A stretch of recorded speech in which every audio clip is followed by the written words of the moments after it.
Chairman, your mic is on mute, or it was. How's this? Loud and clear. Good. Okay.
Well, good afternoon, everyone, and welcome to the March 9th regular meeting of the Community Development Commission. I'm Jorge Perez, Chairman of the CDC, and the host of today's virtual meeting. Due to the COVID-19 public health emergency, an in-person meeting would not have been practical or prudent today. Therefore, in accordance with the Commission's emergency rules, this meeting is being held virtually on Zoom and can be viewed live via the Commission's website. A court reporter is present today to record the proceedings. Commissioners, you've all had been designated as panelists, which means that you will be able to control your microphone. Now, please remember to place your microphone on mute unless you need to speak. If you want to be recognized by the chair, please activate the raise your hand feature and you will be called in order. The agenda for this meeting was posted on March 4th, both online and at the CDC website and physically in City Hall. So I'll now begin with the call of the roll. Commissioners, when your name is called, please turn your microphone on and respond by saying present. And please also indicate that you can hear me okay. Vice Chair Newsom. Present, and I can hear you just fine. Secretary Butler. President, I can hear you quite well. Commissioner Brooks. Commissioner Buford. Present, and I can hear you quite well. Thank you.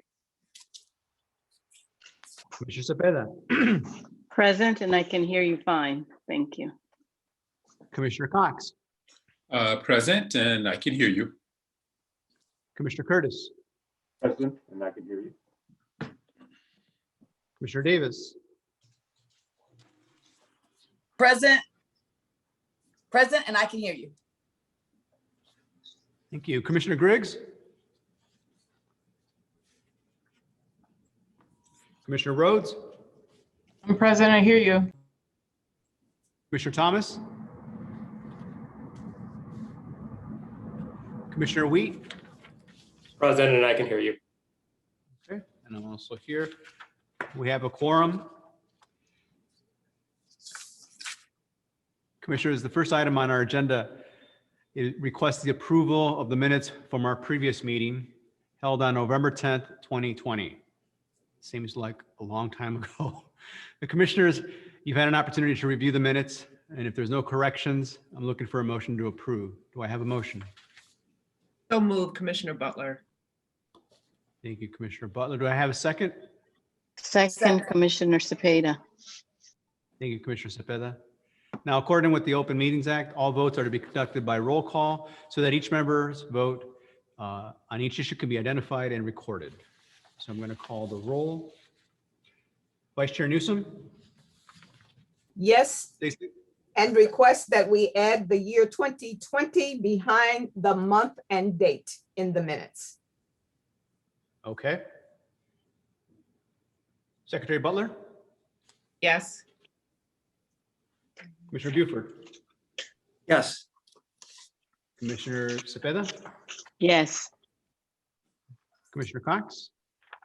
Yes. Commissioner Curtis. Yes. Commissioner Davis. Yes. Commissioner Grigg. I'm sorry, Commissioner Rhodes. Yes. Commissioner Wheat, Yes. and Commissioner Bettis votes yes. The minutes are approved. Let's see. Okay. Now, the public was given an opportunity to provide written comments up to 24 hours prior to the start of this meeting through the CDC email address, cdc@cityofchicago.org. There were no written comments in the CDC mailbox for this meeting. Do we not have any public comment? Robert? No. Okay. If we have none, let's keep moving. Commissioner Perez, just as a point of order, I just received a message from Commissioner Thomas, and she is looking for the login. I just sent it to her, and she should be logging in shortly. Excellent. Thank you very much, Secretary Butler. Okay, so our first item of new business is the Department of Planning and Development is seeking authority to acquire property located at 4000 to 4008 West North Avenue and 1616 to 1638 North Pulaski Road, collectively known as the Pioneer Bank properties in the Pulaski Corridor Tax Increment Financing Redevelopment Project area. Michael Perella will present the staff presentation on behalf of the Department of Planning and Development. So if you're ready to go, Michael, I am. Let me bring up the presentation. you can begin. Start. Can everyone see it okay? We can see it. Yep. Great. Good afternoon, Chairman and members of the Commission. For the record, my name is Michael Perella, and I'm a project manager with the Department of Planning and Development. Today, I am bringing forward two resolutions that together are one part in the larger Invest Southwest initiative championed by Mayor Lightfoot and our DPD Commissioner Maurice Cox. As you likely already know, the Invest Southwest initiative is an effort to harness the resources of multiple city departments, corporate partners, and community organizations towards the revitalization of 12 commercial corridors in 10 community areas in Chicago's west and south sides. The focus of this initiative is the reactivation of neighborhood cores that have historically served as focal points for community, pedestrian activity, shopping, services, transportation, and quality of life. I hope at least that yesterday as well, you saw the announcement of the 3 winning RFP respondents from the initial round of the RFP, Invest Southwest RFP program in Auburn, Gresham, Inglewood, and Austin, which really show the promise and potential of this Invest Southwest initiative. To that end, the resolutions that will be presented here today request approval for the city to acquire acquisition authority and to solicit a request for proposal 4000 to 4008 West North Avenue and 1616 to 1638 North Pulaski Road, collectively known as the Pioneer Bank properties, which will be the signature Invest Southwest RFP project for the North Avenue Invest Southwest corridor.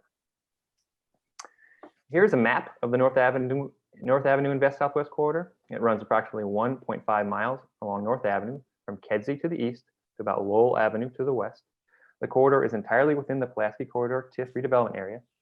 Unlike other corridors, the city does not own a large amount of vacant property here.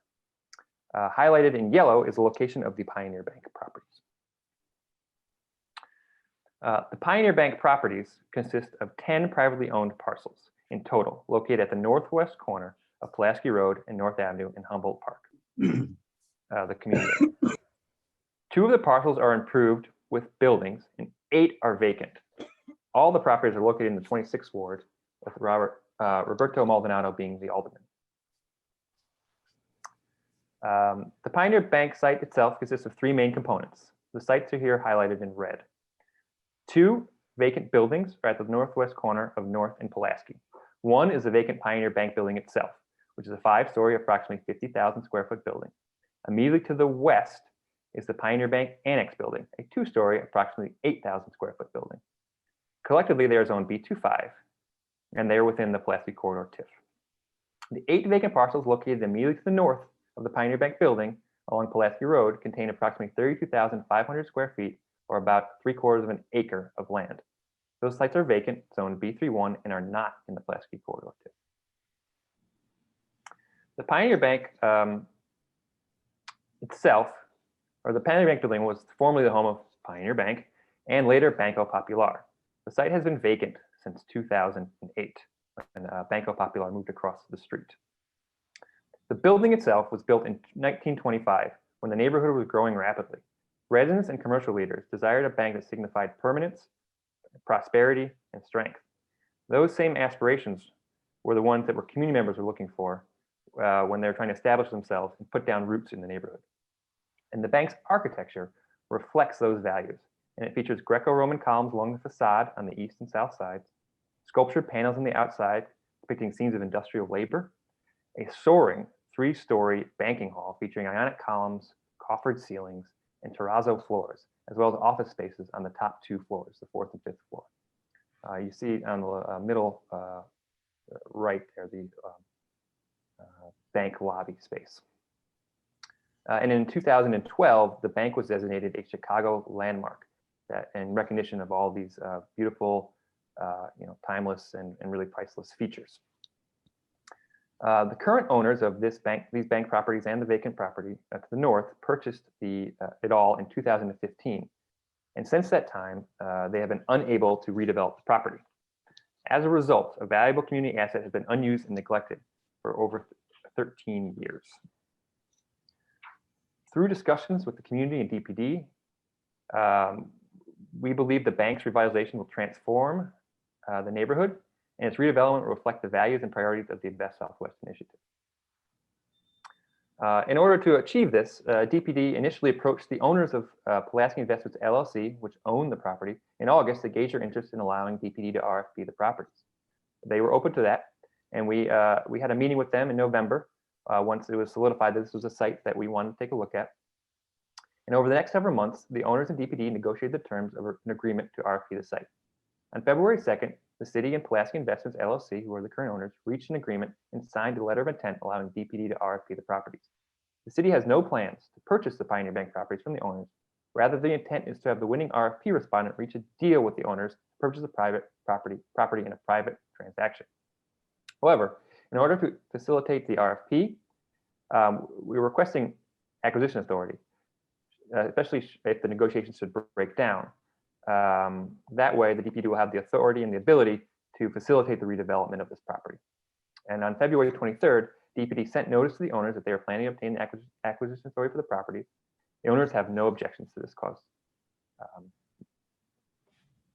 Therefore, given the desire for the community and DPD to see the site redeveloped, the length and time which the property has sat vacant, again, 13 years, and the vital need to bring economic development to the North Avenue corridor, DPD requests that the Community Development Commission approve the acquisition authority for the Pioneer Bank properties. Alderman Maldonado supports this initiative and has provided a letter of support dated February 24th.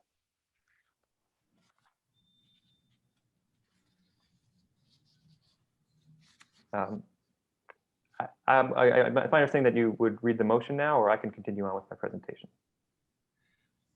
Well, Commissioners, what we were going to do is, because the first 2 items actually are a combination. It's both for the request for the authority for the acquisition of the property, and the other side of this is the actual RFP to this. So what we're going to do is call for a motion on the acquisition authority, and then Michael's going to finish up on the actual RFP process. So at this point, Commissioners, do you have any questions on the acquisition to Michael?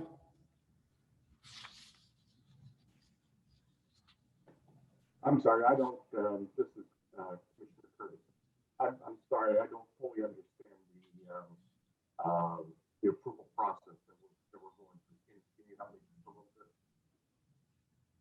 Commissioner Curtis, if that was you, you can speak directly into the microphone. We couldn't hear that. It sounded like you were underwater. Now, any better? Go for it. Okay, I'm sorry, I don't fully understand the process we're going through here in terms of the price we're paying for it. I guess that's in the RFP process. Can you help me understand the process just a little bit more? Want me to take Michael, that? Yeah. Okay, so there are 2 agenda items for the same piece of property. So The first agenda item is for the authority to acquire the property. And so that's what we would be voting on right now. And then the next vote would be for issuing an RFP for the property. So there are two different agenda items for the same property. Okay, but to acquire the property, we don't have a price. We don't know what the structure of the arrangement might be. Right. It's just for the authority to do it. It's not a given that we actually would acquire it. It's just the authority to be able to acquire it at this point. At any price? No, not at any price. No, The city is currently acquiring an appraisal for the property to guide both the RFP respondents and to have as backup if negotiations are needed with the developer as part of the acquisition authority. But again, our preference is for this site to be purchased by a third party, the winner of, the chosen party from the RFP process, who would then make a deal with the private landowner. I'm sorry, so there is no structure to the approval to acquire the property. There's no guidelines, there's no, we're just saying, yes, we do approve the acquisition of the property. There's no we don't structure. Again, I don't think we want to acquire the property. We're just requesting the authority to do so in the event that is necessary. Under what guidelines? The approval to do so within what constraints, within what guidelines, at what? Only in so much that it supports the redevelopment of the site, and we have a developer at the table who will spend the money to redevelop it and turn it into the uses that the city and the community support as part of the Invest Southwest RFP program. And Mr. Chair, if I might add a comment, this is Commissioner Cox. Yes, Commissioner. So this process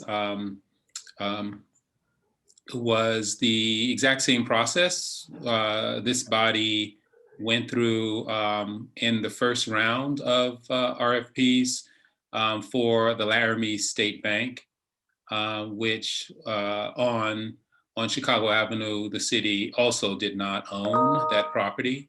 But much like the Pioneer Bank, we had a willing seller who would allow the city to market the property, RFP the property, and the owner agreed that we could have acquisition authority, but what that process has led to is the winning RFP developer and the seller sitting down to have a property transaction between those two parties at the Laramie State Bank. So the process worked. We didn't have to actually acquire the Laramie State Bank, and nor is it anticipated that we would have to acquire the Pioneer Bank. But just the fact that it's the backup plan so that they know that something can happen. But if I understand correctly, if we were to move forward, this body would again be consulted with what exactly, because I haven't lived through that experience. I'm not sure how that triggered, what gets triggered that would come to this body again before that transaction would be completed. But I just wanted to reference that we found ourselves in a very similar situation last year with the Laramie Bank. Thank you, Commissioner. So can I confirm that it would come back to this body before the actual acquisition? Well, that I would like to have an opinion on because I haven't actually gone through one of those transactions before. I don't know, Robert, Bob McKenna, if you are able to ask or if there's a legal counsel present. Well, we would still have to get an RFP the deal structure, if we're doing a redevelopment agreement, that would still have to be approved. So again, as you said, we have done this before where we've sought the ability to acquire so that we can be in the conversation and start that conversation between the current owners and the prospective developers through the RFP process. We're not reserving money to acquire this property right now. That's correct, Commissioner, right? That is correct. Okay. So it allows us to actually get into the conversation with some standing. Mr. Chairman, Yes, Vice Chair Newsom. this is LaTasha Thomas. I'm sorry, Commissioner Thomas. Please let the record reflect that Commissioner Thomas has joined the meeting. Mr. Chairman, I have a question. Yes. And I think I asked the same question on the last deal. So maybe the answer is, I don't remember it as we speak. If it turns out that the winner of the RFP and the current owner cannot come to an agreement, and the city has acquisition authority, if the city decided to go ahead and acquire the building, will they come back to this commission for additional authority? That's a very relevant question, and that's one reason why I asked, does the CDC have legal counsel? Because I can't answer that question. So this is Commissioner Butler, and I recall this conversation, this question being raised over the time, 4 years I've been on the commission, and unless my recollection has failed me, I do not believe that for purposes of the acquisition, once it's approved by this body, whenever that is approved, that the department is not obligated to come back to this body for any additional authorizations. I believe that's been at least the precedent, and certainly the chair and the vice chair have much longer tenure than I have on this commission, and so perhaps they would wade in. But I do believe that, in fact, the acquisition authority that we approve, whenever we approve it, is the acquisition authority, and allows the department to move forward with its plans in a way that with some certainty. Chairman? Correct. I mean, if it's my understanding too, that it seldom comes to that point where they have to acquire it. It becomes a different process in which that is undertaken. Mr. Chairman, I also see Managing Deputy Chip Hastings is in the meeting. He might have something to add to this. Okay. Commissioner Cox, but just a second, let me just recognize Commissioner Brooks has come into the meeting. Chip, did you want to say something? Please. So I caught the tail end. I'm not sure which commissioner made the point, but she's absolutely correct that the authority that we are seeking today allows us to do our due diligence and negotiate with a potential seller and not necessarily return to CDC. It sets in motion an entire process if we're unable to reach agreement, or if they're unable to reach agreement with a private party. So I believe we can check with and confirm with counsel, but I believe the statement made by the previous commissioner is absolutely correct. Okay. Commissioner Wheat, you had your hand up. Thank you, Mr. Chairman. I guess, and thank you, Chip and Commissioner Cox, for the clarification. I guess then to go down that route and discussion, can you talk more?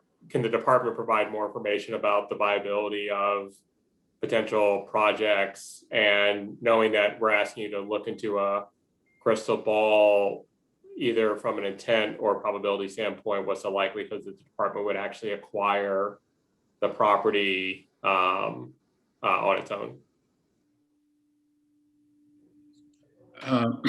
Again, Michael Perella has been in conversation with the aldermen and the current property owners who have failed to redevelop the property. And so they were very willing to allow the city to market the property on their behalf through the Invest Southwest efforts. The challenge is that without the acquisition authority, the city has no standing. We have no standing. This is a transaction between two private individuals, but yet we're marketing their property. So we have to have, in order to have standing to be able to market the property, we also have to be in a position to acquire it. But that is obviously not our intention. If the past is any indication, in other instances where this body gave the city acquisition authority, it has never led to the city purchasing it. And I'm not, my tenure is only a year and a half, but there have been a number of projects that were larger and far more complex than this, where acquisition authority was enough to move the two private players into a negotiation for a sale. And again, I have to assume that we will be successful. And if the first round of RFPs are any indication, I think that was granted, that authority was granted for Laramie Bank in August. And in 8 months later, we now have a private developer party who is going to purchase that building from a private seller. So that is the expectation, but I understand that there's a kind of leap here when you're giving us authority to purchase it when we really don't want to purchase it. Thank you. Right. It's just the way that this is set up. This is Commissioner Curtis. Can you explain to me what the next step would be should the city decide to acquire the property? What would be the next approval process, the next step in that authorization? Is that city council?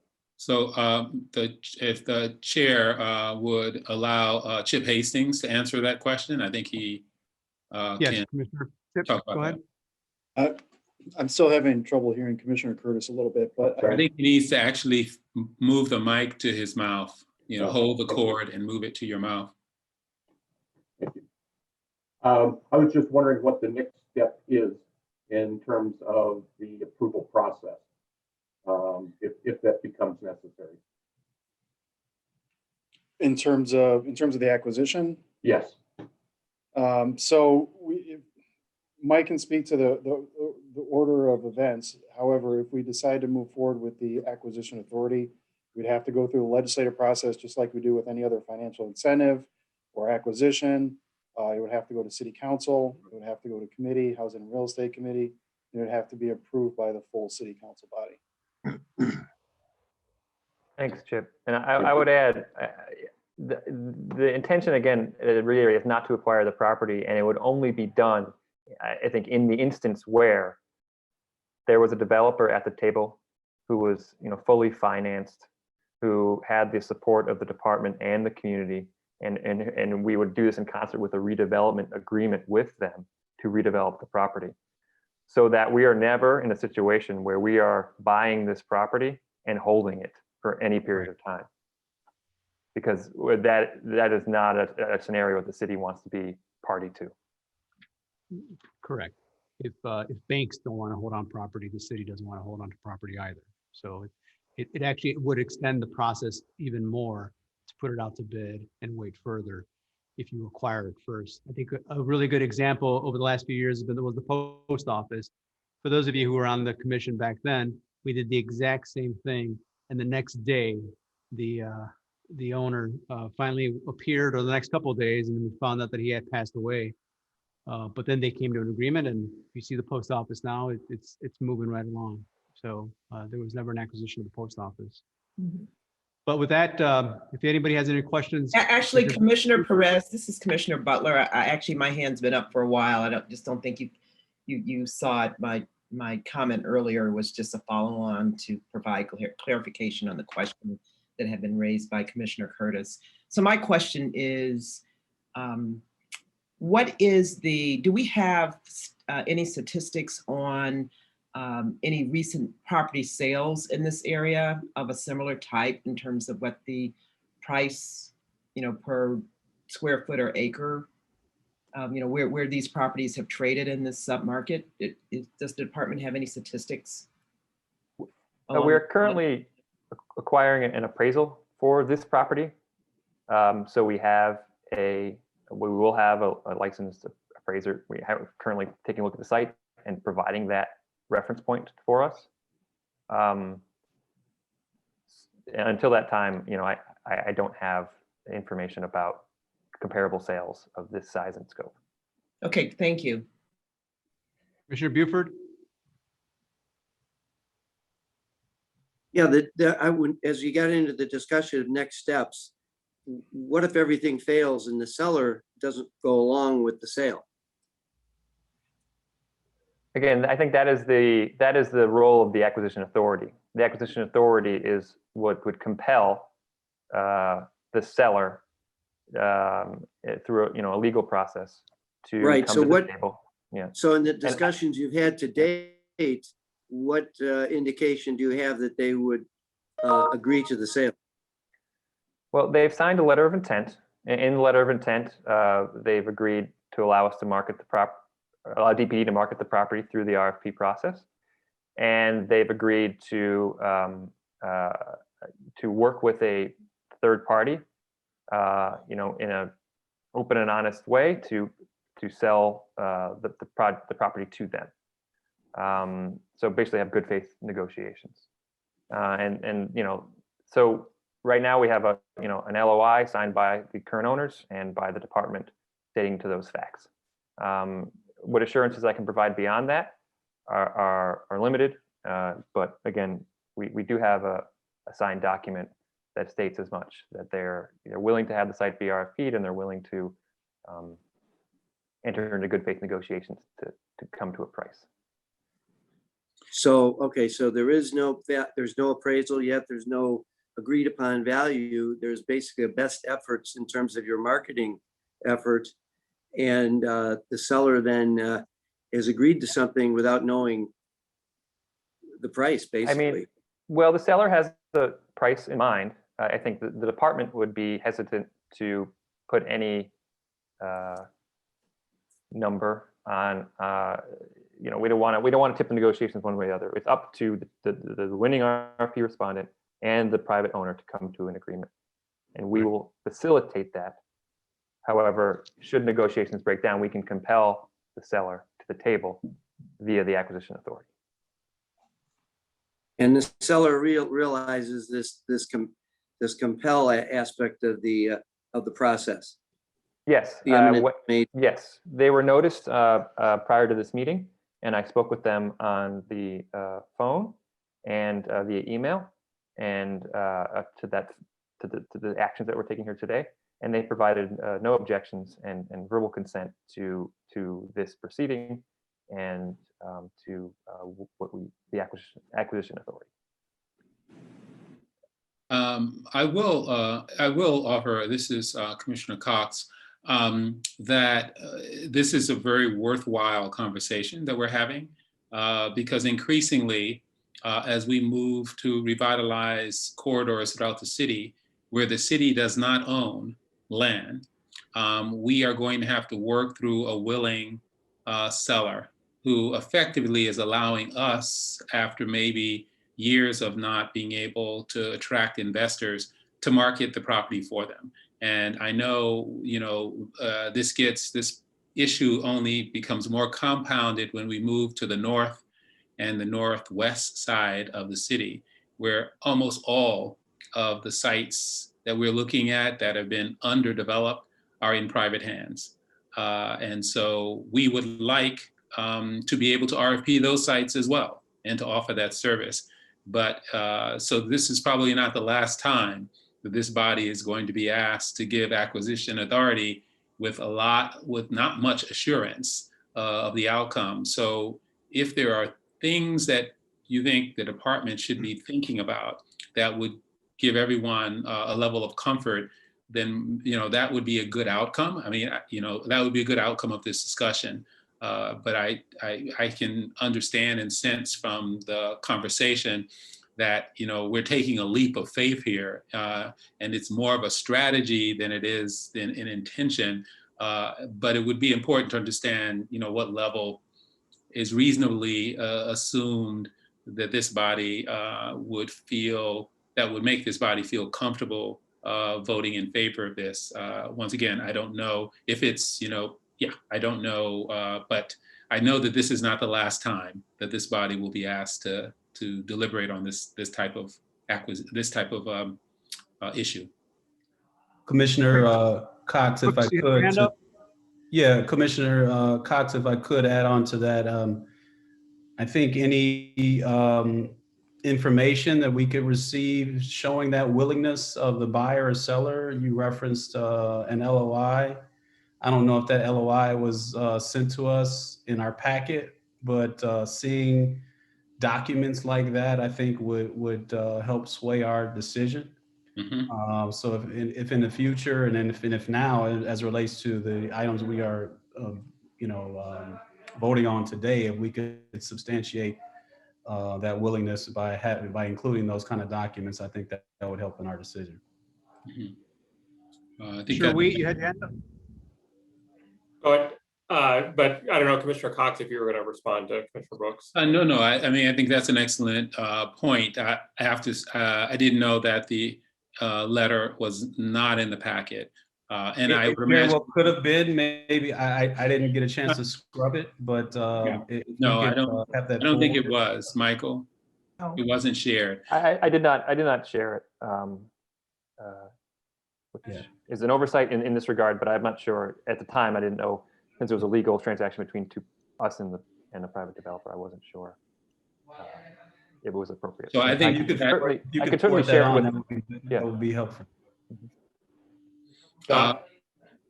As I assume direct testimony, very often,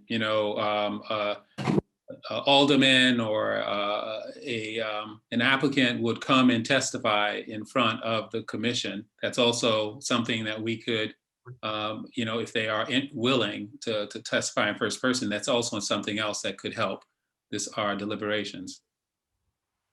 Yeah, I think that too would be beneficial. Again, we're used to that, being on physically on hand and seeing that testimony.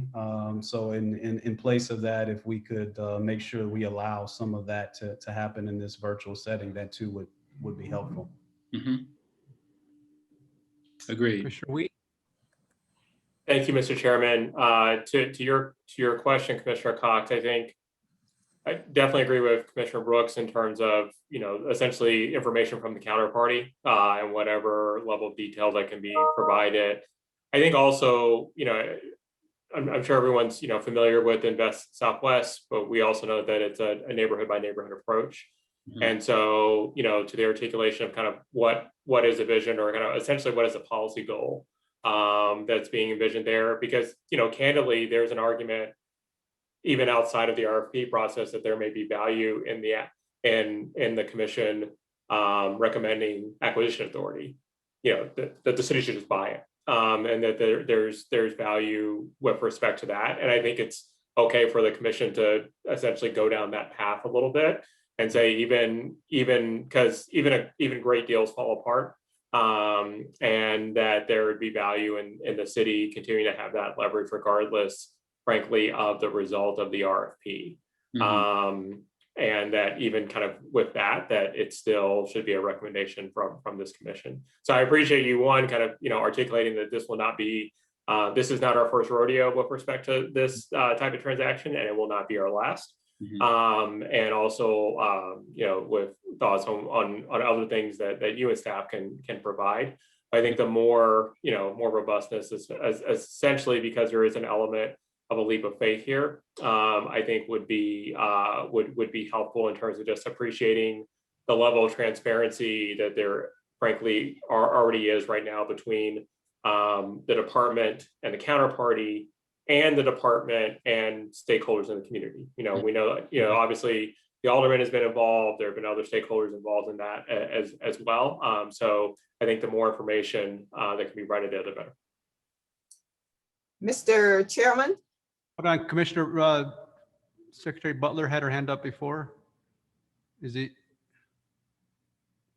Mr. Chairman? Yes, this is just really quickly to Commissioner Cox's question. I would like to suggest that the department consider providing, even despite the fact that this particular parcel has not been appraised, I think going forward, adding some, commentary within the body of the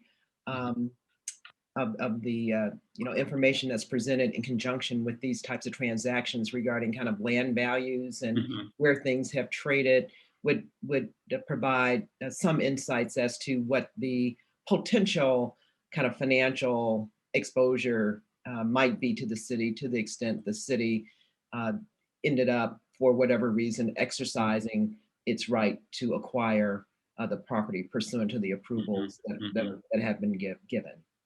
Right. Mr. Vice Chairman? Chair Newsom? Vice Chair Newsom. Thank you, Mr. Chairman. I'd like to make a statement here. And first of all, Commissioner Butler was correct in that we have entertained this type of transaction several times before, well, numerous times during my tenure. And what I have found to be the case is that once the city has had some communication with the actual owners of the property, there has generally been a willingness to negotiate with the potential owners of the property in accordance with the RFPs that have been issued by the city. I can recall only one case where the transaction did not go through. I don't remember all of the details, but what we have discovered is once the city has brought to the attention of all that a property has been neglected over the years and has not been maintained and has caused revitalization or redevelopment to be stagnant, then generally they come through with agreeing to the particular negotiation that's presented. It is not my belief personally that everything old is antique and every old building is or should be a landmark. And I am on record everywhere as making that statement, but I really and truly appreciate the fact that now both community and the city are looking at some of our older institutional buildings as the catalyst for revitalization for these particular corridors. Because if you will note over the years, the buildings have been fairly substantial as far as their longevity. And they, for the most part, represent architectural integrity. And so I'm happy to see that they are being used as part of the revitalization of these major corridors. That said, I would like to also point out that one of the things that the city can use as leverage, if you want to call it that, is the fact that these properties exist in our communities on our major corridors in disrepair for multiple and many, many years, and that there needs to be some action taken earlier on with regard to approaching the owners of these properties so that either they sell them or they do something to maintain them so that they do not take down the value of the remaining properties on those corridors or become an eyesore on the corridors, which would also prevent, in some cases, further revitalization or redevelopment of these corridors. All of that said, I think if in fact these owners of these properties are approached and respected in the approach, I have found that they generally are amenable to negotiating with anybody practically who would agree to take the property off their hands. I didn't get the background as it relates to why the initial owner did not move forward with revitalization or rehabilitation of these properties. I don't know if it was because, you know, once they acquired the property, the investment was not something that they could do for financial reasons, or if they just no longer were interested, or if initially they didn't have a plan, but were just speculators buying up properties at a time when they thought some revitalization would take place. Mhm. That's a long scenario, but that's Thank just you. the point I'd like to raise. Thank you, Vice Chair Newsom. Commissioner Thomas? Commissioner Thomas. Okay, here I am. Thank you. I think there are two things I'm missing. One is I thought earlier on I heard the statement that the reason why that the city asked for acquisition authority is so that they have authority to market the property. And so if that's correct, then I'm wondering if there are other ways that we could have some other agreement where we can have the authority to market the property. Then the other thing I heard, and kind of heard it from Commissioner Newsom, is the city actually holds the acquisition authority as weight on the other two parties to really negotiate an agreement. And if that is the case, then it would be nice to have some ideas, as Commissioner Butler speaks, to have some idea of what the liability could be for the city of Chicago to purchase the property. Not saying that they shouldn't purchase it, but what would the liability be? Because that's something that this commission should be considering. I mean, Mr. Chair, there obviously is some need for some historical context that I am unable to provide, but I do know that, and you know, I don't know if the theater, what is it, the theater, is it called the North Theater? Uptown Theater. Uptown Theater. Uptown Theater. In my understanding, and perhaps Chip or someone with a longer memory here can talk about that particular project, which stalled, but had hundreds of thousands of maintenance dollars needed to keep it mothballed. And I'm not quite sure whose responsibility it was, but and I also don't know how that property was played out, whether the city did not have acquisition authority in that case. But a little bit of a historical context would be useful to the conversation. Can you provide that, Chip? Sure. So a couple quick points. Commissioner Thomas raised a couple of good points I want to address as well. And then I'll circle back to both the Congress Theater and the Uptown Theater. In terms of, I think the commissioner mentioned this, Commissioner Cox mentioned this as well. Part of the motivation and part of the reason for doing it this way is it offers a legitimacy to the process, on both sides of the table, in terms of the current property owner and potential developers. It's our backup plan. I think Mike has stated repeatedly, it's a backup plan. I think moving forward, it might be a good idea if we do an acquisition process overview, perhaps at the beginning of the next meeting. I think it would be really helpful for us as a department to dive into the details in terms of our acquisition process. It is painful, it is elongated, and it's not something any of us choose to want or hope to choose to someday to experience. And I think one thing that we haven't touched on that is important is that a large part of this is it provides legitimacy to the overall process, but it also provides some semblance of motivation to the buyer side, the development team, who will be investing upwards of several $100,000, $1 million, whatever the case may be, in due diligence and pre-development costs they know there's a backup plan, whether we utilize it or not. We're likely to have a more solid, well-rounded development pool, a pool of potential developers with this as sort of a backstop. The other thing is, in terms of the acquisition itself, we have to go out and get an appraisal. The subject of the land value has come up a couple times. This is a very unique property. It's not in good condition. From a commercial perspective, there aren't a whole lot of comps, if any. And we can always do a back of envelope in-house. But for a property like this, it's challenging to get at because it's very unique and there's just not a lot of comps out there. So I want to touch on a couple of those questions because they've come up a few times. And then in terms of just theaters and older buildings in general, it's always in our best interest, and I think the community's best interest, the city's best interest, to have a backup plan.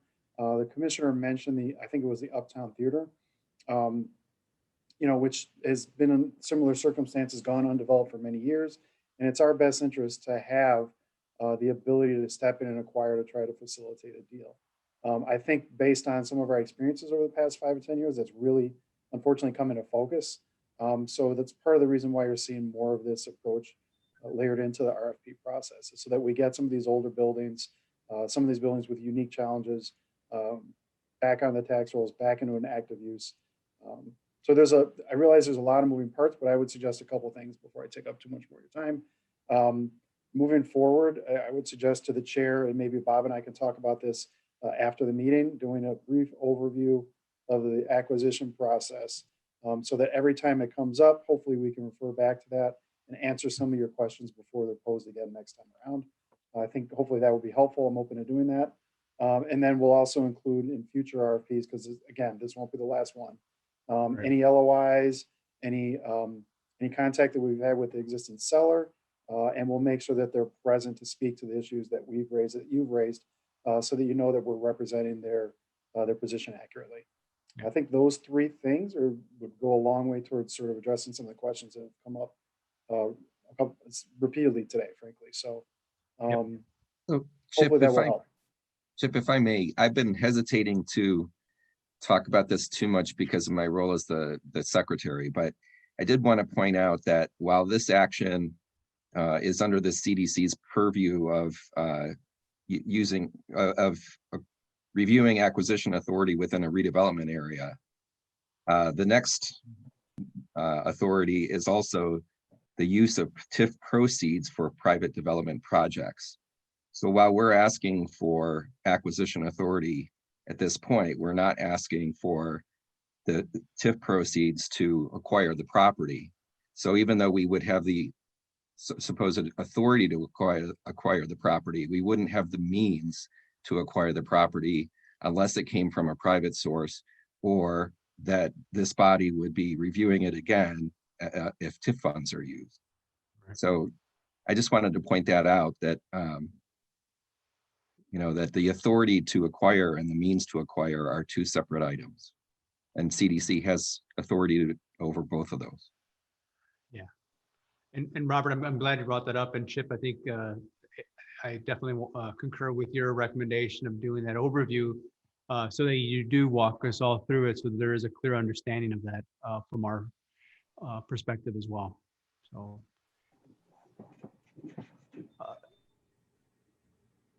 So seeing no more questions, I saw someone had a hand up and then you put it down. Commissioner, that was me, Curtis. I thought that. Yeah, you, Commissioner Curtis, speak directly into the mic. Yeah, that was me that had my hand up. I thought Bob answered my question very well. I can't hear you.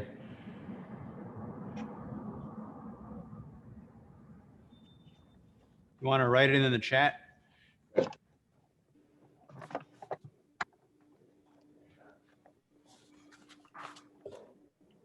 I don't know. Did anybody get that? I didn't get I didn't hear anything. Commissioner, can you Commissioner Curtis? Once more? Want to give it a shot? Yes. I had raised my hand, but Bob answered my question, and really that was perfect. That was a perfect explanation. Just what's the next step, and just making sure we didn't give unconstrained approval authorization. That's all I was looking for. Thank you. Got it. All right, Commissioners, if there's no other questions, I'm going to call the item up to a vote. So the resolution before us requires authority for the Department of Planning and Development to acquire the property located at 4000 to 4008 West North Avenue and at 1616 to 1638 North Pulaski Road, collectively known as the Pioneer Bank Properties, in the Pulaski Corridor Tax Increment Financing Redevelopment Project Area. Do I have a motion? So moved, Commissioner Butler. So moved by Commissioner Butler. Thank you. Do I have a second? Second, Commissioner Thomas. Thank you. Commissioner Thomas is the second. I'm going to call the roll. Please signify your support or objection by saying yay or nay. Vice Chair Newsom, Yes. Secretary Butler, Yes. Commissioner Brooks, Yes. Commissioner Buford, Yes. Commissioner Cepeda, Yes. Commissioner Cox, Yes. Commissioner Curtis, Yes. Commissioner Davis, Yes. Commissioner Rhodes, Yes. Commissioner Thomas, Yes. Commissioner Wheat, Yes. and Commissioner Perez votes yes. The item, motion passes. Commissioner Griggs is on the call as well. And I vote yes. Yes, please let the record reflect that Commissioner Griggs has joined the meeting. Hello, Cornelius. Our second item of new business is a request for the Department of Planning and Development for authority to advertise and issue a request for proposal for the purchase and redevelopment of the property located at 4000 to 4008 North Avenue and 1616 to 1638 North Pulaski Road. Again, Michael Perella will present the staff report on behalf of the Department of Planning and Development. Michael, when you're ready, you have the floor. Sorry, I am. Let's move forward. Okay, so shown here, highlighted in red, is the North and Pulaski intersection, and highlighted in red, of course, is the Pioneer Bank properties, the Pioneer Bank building and the vacant site. The RFP process is intended to serve as a catalytic investment, bringing new life and vitality to the North and Pulaski intersection. The RFP process is locally driven and based on the goals of inclusion, community wealth building, and design excellence. The RFP is intended to show a vision of what a potential redevelopment will look like in hopes that it will inspire action by private developers and the community to deliver on that vision and deliver transformative change to not just the site, but hopefully inspire action to this entire neighborhood. At the end of January, through the assistance of the Chicago Central Area Committee, DPD engaged the services of several pro bono consultants, including BKL, Focus, Avison and Young, White, and McGuire and Gillespie and Associates, to help create a vision for the site. That specific vision is being shaped through active engagement with the aldermen and community stakeholders, which DPD brought back to the table back in June of 2020 to help both identify an RFP site and determine what uses, programming, and massing would most closely fit the community's priorities and goals. To date, the community has met regularly since June. Together, we have identified the Pioneer Bank properties as the preferred RFP site and determined a community priority list. Since early February, after the consultants were engaged, DPD and community stakeholders have met twice to refine that vision into a potential redevelopment framework for the RFP. These discussions are still ongoing, and it's the expectation of the department and the community that further engagements are needed. The goal is to finalize a preferred vision for the site by the end of March. Among the items that are a priority for the community and the aldermen are as follows. Within the Pioneer Bank itself, a Latino cultural hub, a nonprofit office center, a business development center, community space with a limited amount of retail. Within the vacant site, the community desires a 100% affordable housing complex where we maximize the total number of units that we could put on the site to combat the negative effects of gentrification that are happening in and around the Humboldt Park neighborhood. We also discussed the idea of a plaza to bring street life engagement to that area of the city and to have some retail component to that site. Here you'll see three initial concepts for the Pioneer Bank properties. that were developed by the consultants in consultation with the community. These models were shown to a community meeting on March 2nd, and they, of course, there are three initial concepts. All attempt to maximize the available community space within the Pioneer Bank building and the amount of affordable housing space on the vacant parcel. In each proposal, you see about 50 to 60 units. A community plaza is also included in options 1 and 3. As I said, these options are going to be refined through further community meetings in the month of March, and those meetings have been productive. And I would just like to say that there's nothing that would lead me to believe that that will not be the case. I think by the end of March, we'll have 1 or 2 more meetings where with the community stakeholders and with the community at large to determine what a preferred option will be. At that point, the consultants will work to refine that option 1 vision into renderings and massings and street level views that will, again, inspire action by the private development community to deliver on the promises of the RFP. Therefore, with the community's consent, the department goals issue the RFP in mid-April. We believe this RFP will be transformative in catalyzing investment in the North Avenue corridor, particularly around the intersection of North and Pulaski, while strengthening and enhancing existing community and cultural assets, and also bringing much needed affordable housing to the community. Alderman Maldonado has provided a letter of support for this RFP dated on February 24th. Therefore, we ask the commission to approve the advertisement and issuance of a request for proposal for the Pioneer Bank properties. And I'll take any questions. Thank you, Michael. Commissioners, any questions?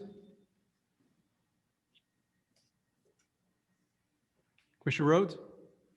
Yeah, Michael, I don't know if I missed it in your presentation, but do you have an amount of money that you're offering in the RFP from, going back to the earlier points? Are you offering city subsidy as part of the RFP, or is that still being determined? No, there will be a subsidy, or there will be a gap as part of the RFP process. We will identify a gap in funding between the project, and it's the expectation that the city will provide resources to fill that gap, including TIF dollars. What that gap is totally dependent on what the preferred vision is, and we will not know the outcome of that until we have that vision.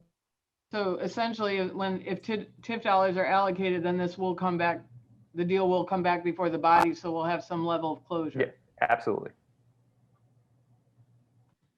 Good question, good question. Commissioners, any other questions?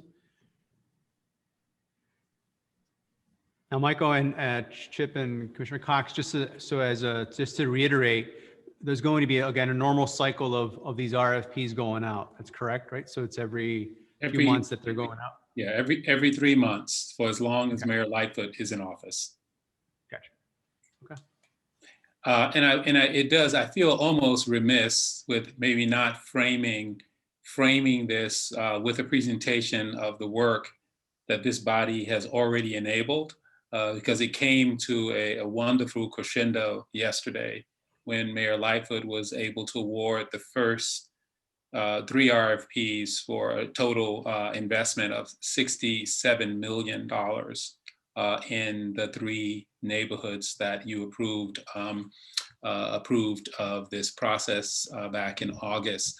And the talent that stepped forward was probably one of the most diverse set of development talent that Chicago has really ever seen operating in neighborhoods. And it all started with this body giving us the authority to engage in this process. So maybe maybe in a future presentation would be just how the process played out in the first round, because I think it would give you nothing but confidence about the second and the third and the fourth rounds.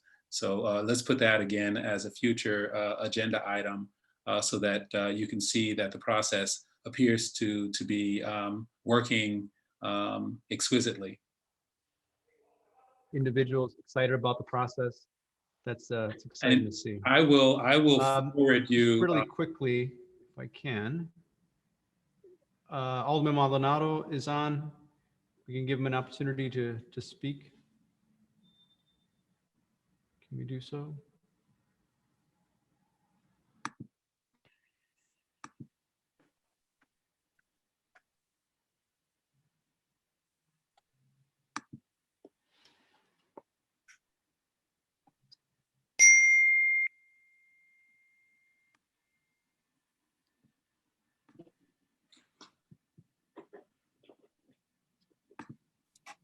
Well, maybe he You is guys not hear me? present.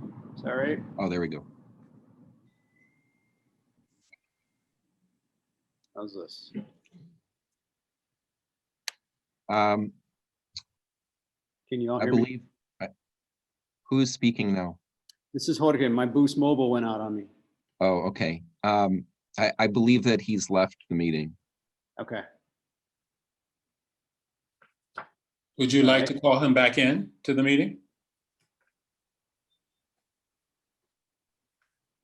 Steal intellectual property from, but now I think it has spread to just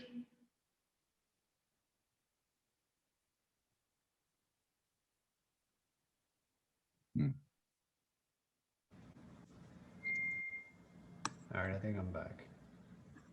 Okay, sorry, okay, I got some wrong information, or at least I interpreted it the wrong way. I thought that through our list of people here that we would know that, but he's not here now. And he probably wasn't here. So, Okay, let's move on okay, then. sorry about that. Okay. Hello. Commissioner, any other questions? Good. You know, we are just. Sorry about my technical difficulties. It is a year into the pandemic and we're not perfect at this stuff. Nope.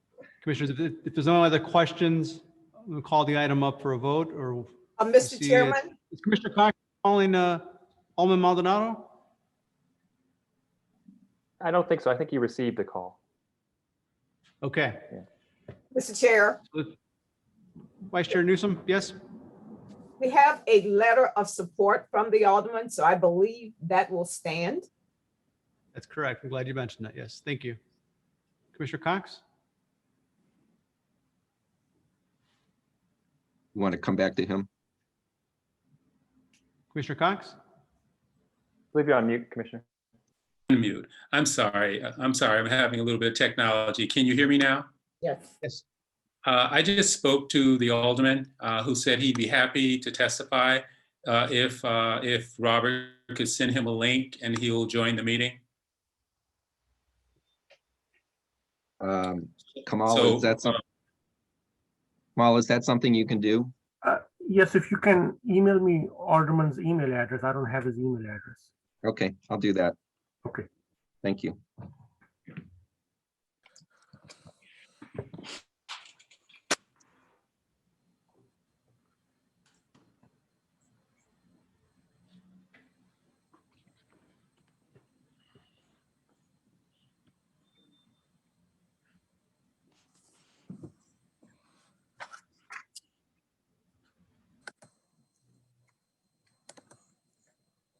This is like live TV from the 50s. All I need is a cigarette and no. Mr. Chairman. Yes, Commissioner. I do apologize. After this next vote on this matter, I will need to jump. I have fortunately a physical therapy appointment I cannot miss. So I will be jumping off after this next vote. Just wanted to give you a heads up. Thank you, Commissioner. Commissioner, Vice Chair Newsom?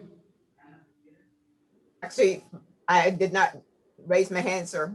We were waiting for the Alderman, and I was curious as to whether we were going to go on to the next item and then come back to it, but I assume we're waiting. Why don't we go to the next item? It's a That's a strong microphone. all right. If that's Sorry, the case, we'll go to the next item. As a point of order, I'm not sure that I can be available if we have to come back to this. I don't know if I'm needed at this time, but I just wanted to. I guess the question is, do we need his testimony? We do not. We do want to move things forward. Is that Commissioner Wheat who says you need to move on? No, I think it was staff. I think it was Mike from. Yes, that was me. from- Yes, sorry, that was Michael Perla.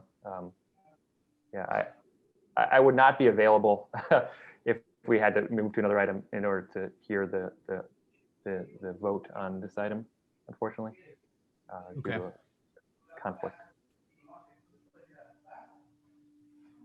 Well, that's fine. We can move, I'm somewhat limited at looking him up too when I'm on the computer, but yeah. Let's do this. Let's please move on then. We'll okay. go to our third item of new business. So thank you, Michael. Department of Planning and Development seeks authority to advertise and issue a request for proposals for the redevelopment of property located at 5021 South Wabash Avenue in the 47th and King Tax Increment Financing Redevelopment Project Area. Mr. Patrick Brutus will present the staff report on behalf of the Department of Planning and Development. Mr. Brutus, give me a second here. Commissioner Cox, was that you? I told him you were moving on to the next item, and he'll join the call as soon as the link is sent to him. Okay. So he'll come in later. Okay. Can you all hear me? Yes. Can you all hear me fine? Yes. Yeah. Yes. Okay, thank you. All right. Floor is yours. Thank you, Commissioner. Good afternoon, Mr. Chairman and members of the commission. For the record, my name is Patrick Brutus with the Department of Planning and Development.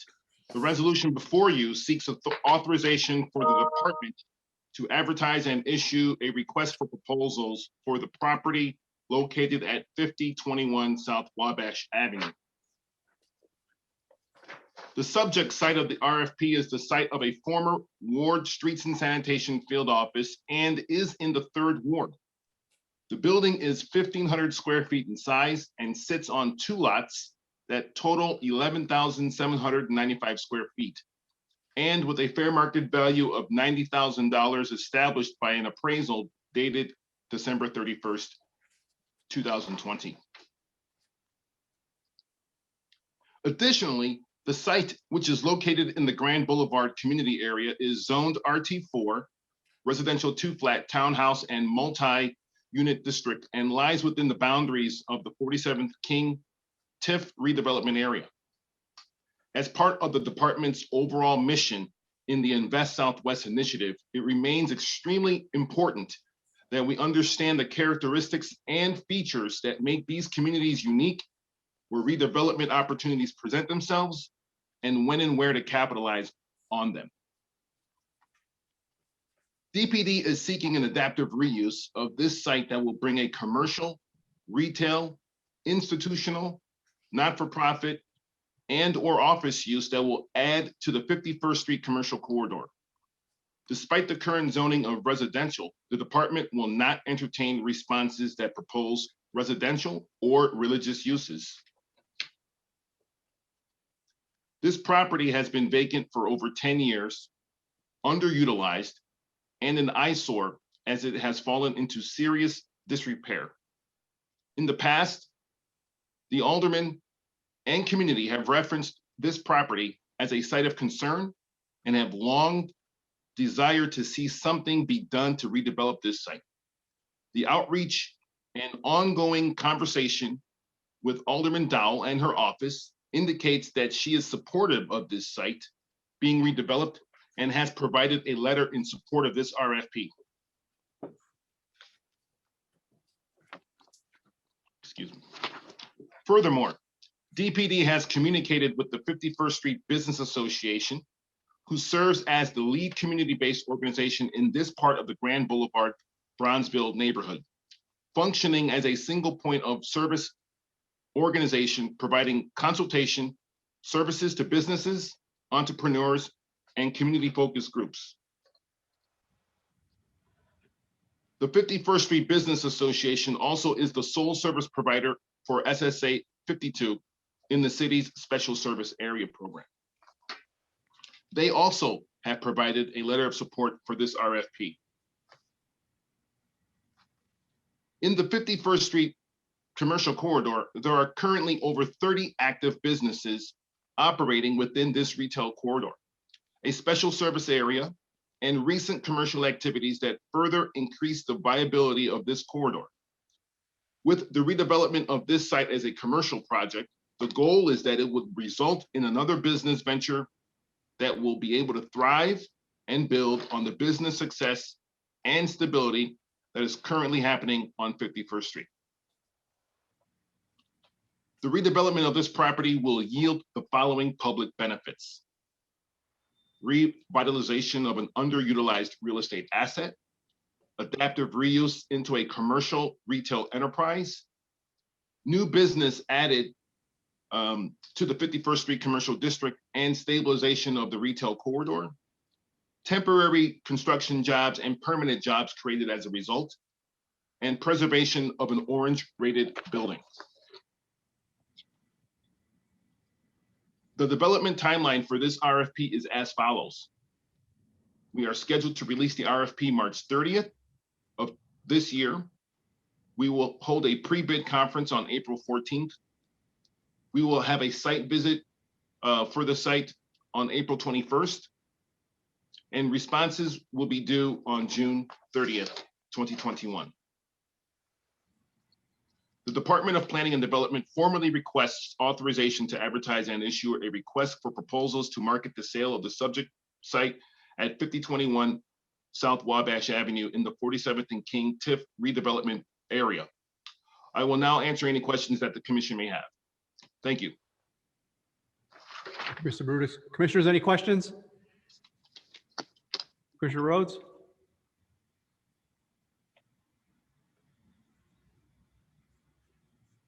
She's on mute. Commissioner Rhodes? How many parking spaces are there, Patrick? I'm just concerned at the proximity to residential, and you're not entertaining residential. So I'm just wondering, you may have said it, but I just didn't understand it. Yeah, no, we did not indicate how many parking spaces are included with this site, Commissioner Rhodes. As you can see, the aerial here provides a detailed picture of the location. It sits on 2 lots. The entire back of the property is asphalted, and so conceivably, depending on the adherence to the landscape and municipal code, I don't know how many parking spaces could be delivered as a result, but I would presume plenty. You're right to indicate that that may be an issue, given that it is zoned residential and in close proximity to the adjacent buildings who are at the north end of this site, residential as the rest of the block goes down Wabash. However, in close consultation with the alderman at her office, with our zoning department, we have agreed to not seek residential uses for this property. And so the parking standards will indicate, will be based on a commercial zoning, if in fact the developer seeks that designation. Yeah, I'm just anticipating that the neighbors are going to be concerned that if it's a busy commercial spot, the neighbors are going to be concerned. And if it's a commercial spot, like how do they get access? So you're probably more likely to get a nonprofit, like you said, or a office type use than a commercial use. We're seeking all those uses and we'll be open to all those considerations. Right. Okay. Thanks, Patrick. Mm-hmm. Vice Chair Newsom? I guess my only comment is this is another example of buildings that have been allowed to just disintegrate into disrepair for numerous years. And this being a city of Chicago building, I guess my question is, why has it been left in this state for that number of years? That's a very good question, Commissioner Newsom. I don't have the exact concrete answer. All I can speak is to where we are today. And under the stewardship and vision of our current commissioner, Commissioner Cox, who sits amongst you all today, the plan is to actively market the sites of many of our city inventory, such as this property, fire stations, schools, for adaptive reuse, so we can get them back into productive uses for the community as part of either the Invest Southwest program or part of the overall goal to redevelop in our South and West Side communities.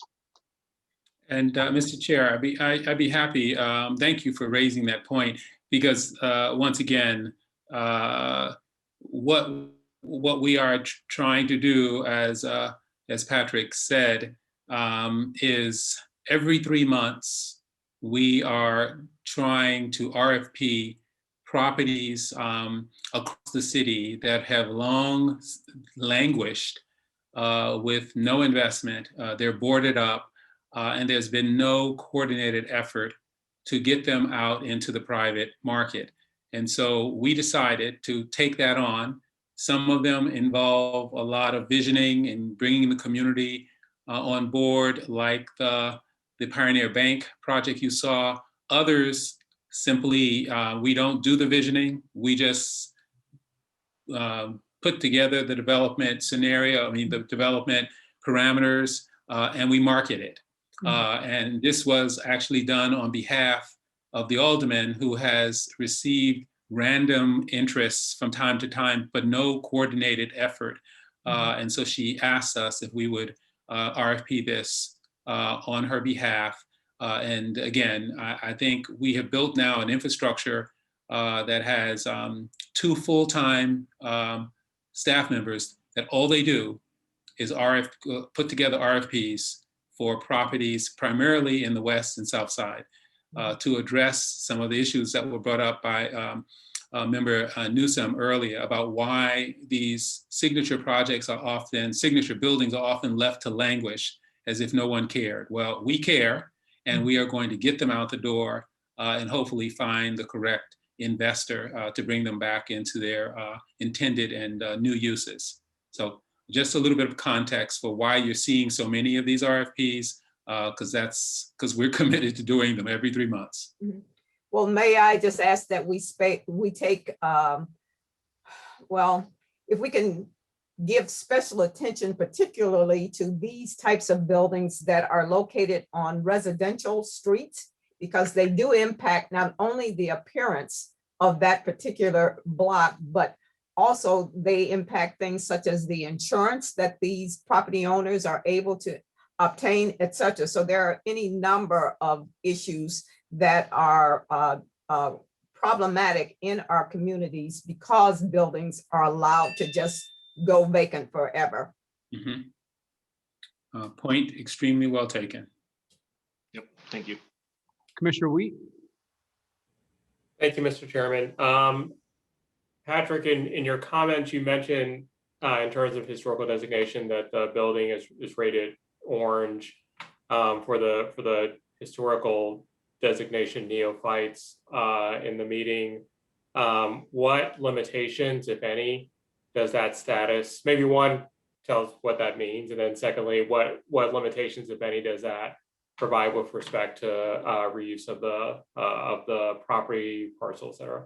Well, thank you, Commissioner Weed, for your question. The main 2 considerations that an orange rated building in this context provides us is one, that it's registered and listed on the Chicago Historical Survey. So that's number 1. This property was constructed in the 1920s, and so it has historical significance.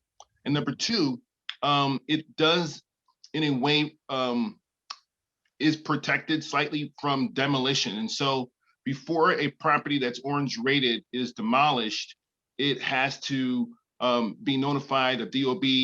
There are safeguards in place so that a demolition order cannot be completed without either the department acknowledging such and seeing if there's a way to preserve it, or if there's a suitable development or project.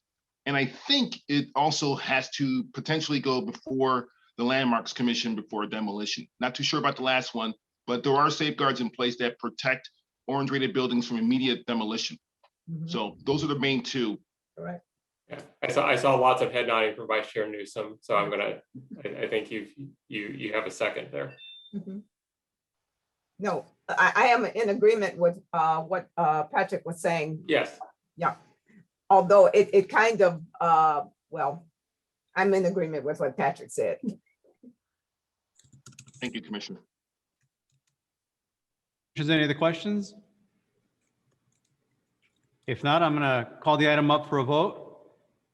So the resolution before us requests authority for the Department of Planning and Development to advertise and to issue a request for proposals for the redevelopment of the property located at 5021 South Wabash Avenue in the 47th and King Tax Increment Financing Redevelopment Project area.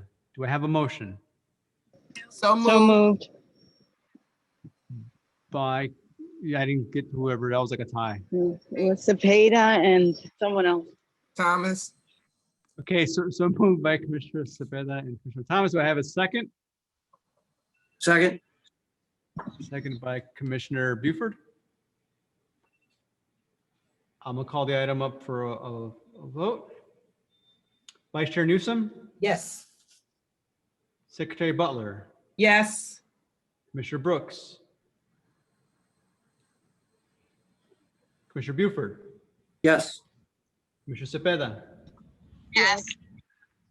Commissioner Cox, Yes. Commissioner Curtis, Yes. Commissioner Davis, Yes. Commissioner Griggs, Yes. Commissioner Rhodes, Yes. Commissioner Thomas, yes. Commissioner Wheat, Yes. and Commissioner Bettis votes yes, and the motion passes. Before we Thank go you. on to the next item, Thank you, Mr. Chairman. thank you, Mr. Brutus. Chairman, Who's got their hand up? Chip Hastings. Okay. I- Go ahead, Chip. I apologize for interrupting. I can't, it looks like Alderman Maldonado has joined us, but he's waiting to be elevated to a panelist. Say it once more time. I didn't hear that. It looks like as though Alderman Maldonado has joined us, but he needs to be elevated to a panelist. Ah, okay. Yep. There he is. Yes. So commissioners, we're going to move back to the second item. Now that Commissioner Maldonado has joined us. Commissioner, welcome. I'm sorry, Alderman Maldonado. Thank you very much for joining us. Alderman Maldonado, we're talking about the project, the Old Pioneer Bank project. So if you wanted to speak to that, floor is yours, sir. Thank you so very much. Well, I am very excited that the Pioneer Bank, the old Pioneer Bank, has become the anchor development for the North Avenue corridor. And I'm very grateful to Commissioner Cox and his team for trying to move as fast as possible and making this project a reality. The concept that we have worked out with the stakeholders of the community is to make sure that the Pioneer Bank will become an anchor with a Latino concept, a redevelopment concept that would be completely and essentially Latino. And one of the major contenders for as a possible anchor tenant is the Latino Theater Company, that it is the home to 106 Latino-owned theater companies from all over the city. In the event that, and I'm sure that it will happen, that they will become the home for this great institution, that's going to set the tone, in my judgment, for the rest of the redevelopment on the North Avenue corridor.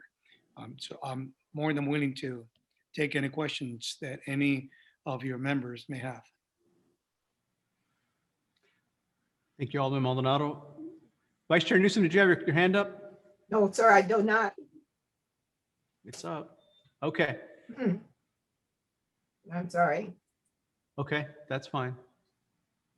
I don't have a question, but given that it was the alderman who brought the current owners to the table and actually negotiated their participation in this RFP, he might want to speak to that, because there was some question about, are they going to operate in good faith? Because we're being given, this body has the authority to give the city acquisition authority. Of course, that is not the intent for the city to buy it, but as it was described, it does give us standing. And so I think the body would simply like more context to this current owner who has held onto this property. You've known them now, and you were the one that was able to bring them to the table. So if you would like to give some context, I think that would be helpful to this body. Sure. It would be my pleasure. Well, I've known this family since I became alderman in 2009. And in fact, soon thereafter, it became part of my ward because when I became alderman, that area was not part of the 26th ward. In the last remap, it did become part of the 26th ward. And originally, what they wanted to do when they acquired that property, and mind you, they were the ones who developed the bank just east of that location and the Walgreens that is in that little mini mall or strip mall. So what they wanted to do at Pioneer was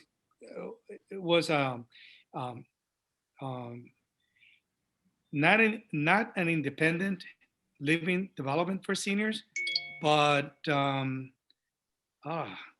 names. Is it assisted living? Supportive. An assisted. No, supportive. Which is that step before a senior becomes nursing home bound. So it's that phase in between independent living, assisted living, supportive living, and then nursing home. And so, but when they seek the certificate of need through the state, they were denied because at that time they were not issuing any further certificate of needs for that type of development because Medicaid was already in deep financial trouble, and there was no sight that they were going to come out of it, and still they have not come out of that situation. So over the years, we did explore several options, but I always wanted to make sure that the land just north of the old bank would be a massive affordable housing development and for working families. And so, as you know, there's always a lot of takers when it comes to market rate development, but there are not a lot of takers when it comes to affordable housing because maybe they don't understand the market, or they simply are gentrifiers and they just want to maximize their profits according to my perception. And so that was the and because of that, the property sat there for many years up until now. And I know that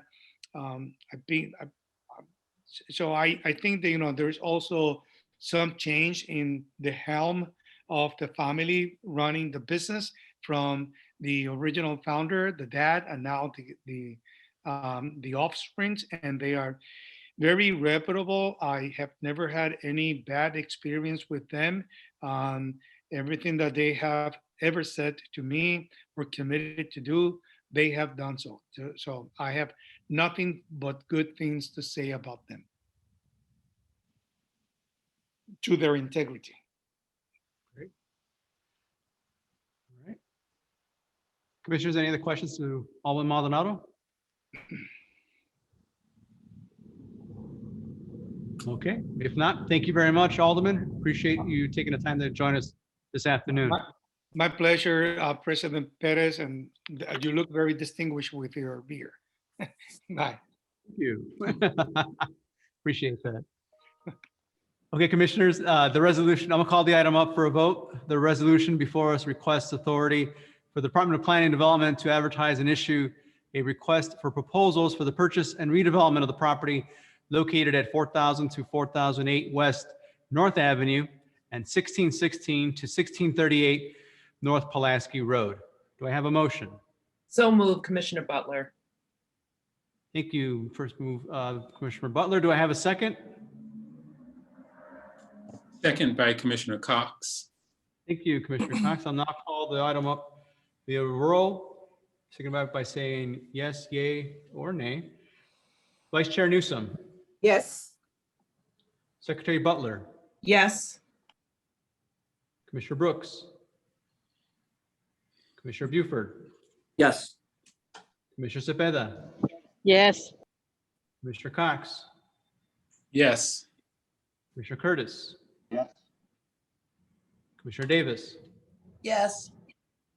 Commissioner Griggs, Yes.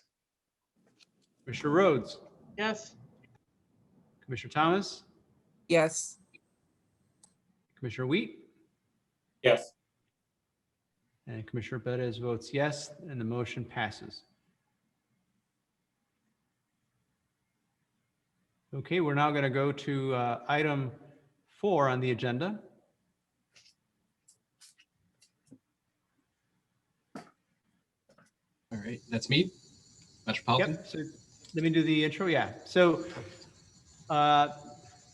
this item of new business is the Department of Housing seeking authority to negotiate a redevelopment agreement with Roots Development LLC for the redevelopment of the property located at 3557 West Lawrence Avenue in the Lawrence Kedzie TIF redevelopment area, and to recommend to the City Council of the City of Chicago the designation of Roots Development LLC as developer. James O'Connell will present the staff report on behalf of the Department of Planning and Development. All right, thank Hey, you. The floor is yours. Mr. Chair, actually, before we begin, I think the Alderman was on the call earlier to speak to the event and then had to hop off. So if she does want to speak to the item, someone should probably notify her that this is up. Thank you for that.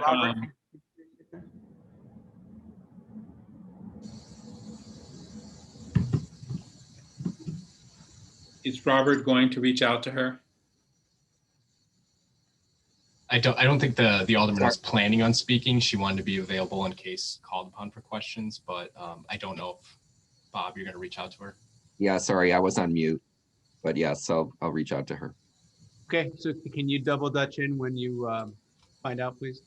Okay. Great. Everyone can see my slide, my title slide? Yes, James. Great. Go ahead. So good afternoon, Chairman, members of the Commission. For the record, my name is Jim O'Connell, and I'm an underwriter and project manager with the Department of Housing.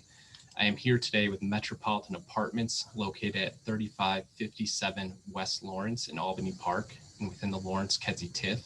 It's in the 33rd Ward with Alderman Rodriguez Sanchez, and I'm requesting a TIF developer designation as well as $2,500,000 TIF financing approval prior to council introduction on March 24th. I do want to point out one thing. The agenda and resolution incorrectly interchanged the developer name with the future owner entity name, but an updated resolution has since been submitted. So my apologies for that. Next slide. Okay, so before we begin, here is the aerial map showing the project on Central Park in Lawrence. The next street immediately to the east is east of Bernard, and out of frame is Kimball, where the Brown Line terminates. So it's fairly close to transit. And this is a southeast view of the site. It sat vacant for some time, and its prior use was a gas station. So this is a 6-story new construction project, which was awarded 9% federal tax credits by housing in our 2019 funding round. The project has a lot of merit, mostly due to a pretty healthy skew in affordability, both in depth and width, but also the ground floor daycare use, which I'll explain in a minute. It'll have 42 affordable units for families earning between 30 and 60% AMI and 8 units market rate. Maui subsidies from the trust fund would support 16 units, which enables targeting of households at 30% AMI and potentially even 15%. So the story of Albany Park is one around gentrification. While incomes are increasing, the population is actually falling, and there's evidence it's due to deconversion of 2 and 3 flats into single family homes. Of the 50 units, 33 will be 2-bedroom, and as a response to community requests, they've incorporated 5 3-bedroom units, with the goal being to keep families, to give families large enough spaces to remain in the neighborhood. And all this affordability is in place for 40 years. But what's really interesting to note is the ground floor commercial space with Concordia. They have a memorandum of understanding in place for a 15-year lease with the provision that they provide childcare services to low-income residents and nearby families. The project will only charge Concordia $1 a year for the ground floor space, which then allows Concordia to charge low to no tuition to the families. So again, this came through our 2019 QAP round. The developers have a fairly robust community engagement, and they meet with the aldermen and staff monthly. They've either been presenting to or working with Communities United, the Chicago Coalition for the Homeless, the CHA for their waiting list, and obviously Concordia, and all are supportive of this project. So let me know if you have any questions about the financing. It's a fairly straightforward capital stack with the sources on the left and uses on the right. What's pretty noteworthy is actually their $5.4 million private loan at 25% of total development cost, and TIF only being 11% with the 2.5 million. It's fairly well leveraged with the 9% LIHTC equity, and operating costs are also right in range at $7,400 per year per unit. Then to continue with the financing, so given the 42 affordable units, that places the TIF eligible expenses for this project at roughly 7.1 million, which exceeds the ask of 2.5, and MBE expenditures at 4.6 million and WBE expenditures at 1.1 million. And finally, these are two renderings of the project. One is looking south with the southeast rendering, and one is the southwest. There's, as feedback from community groups, they've incorporated art, which will change on the blank walls of the building throughout. I'm not sure how often, but that was a response to kind of liven up the space. But yeah, that's it for now. Let me know if you have any questions.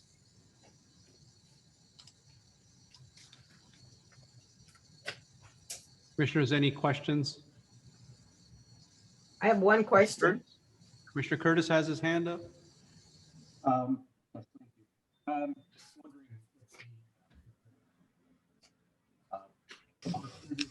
Commissioner Curtis, try one more time. I'm just wondering if there are opportunities. Can't hear him. We can't hear you, Commissioner Curtis. You need to speak into the microphone, into the phone. I think I'm having trouble here with my. You having problems? I feel like a DJ from the 80s.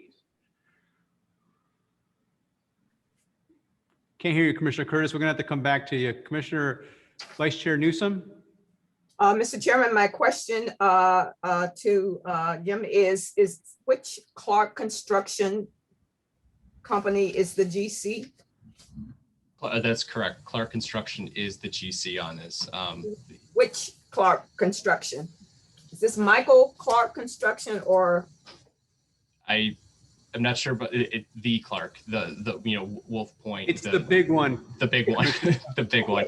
Yeah, and what's interesting to note about this project and the next one I'll present is both were originally supposed to be with Skender's Modular Factory. Yeah, so Clark was chosen ultimately in lieu of Skender. Okay. Thank you.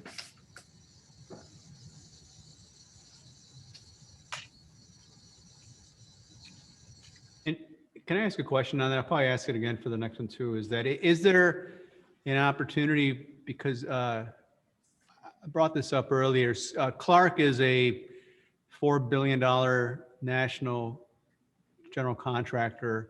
This is a relatively small project to what they typically do.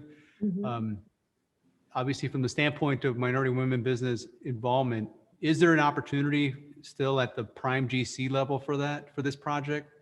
Because yes. I think there's a good bandwidth of GCs who are minority who have done projects in this ballpark. It just strikes me that Clark, right? Yeah, absolutely.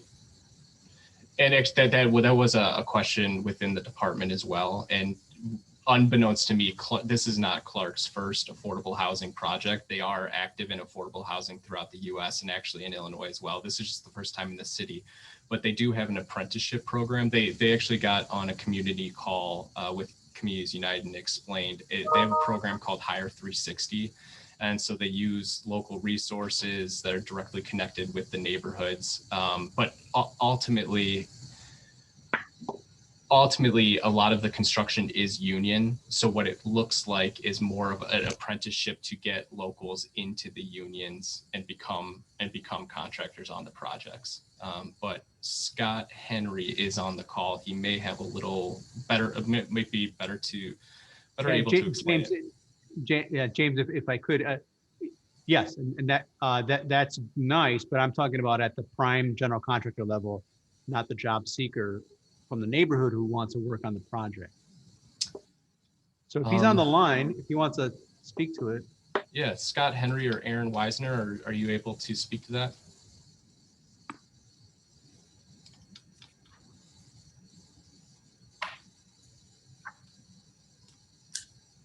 If you're on, just state your name when you're on.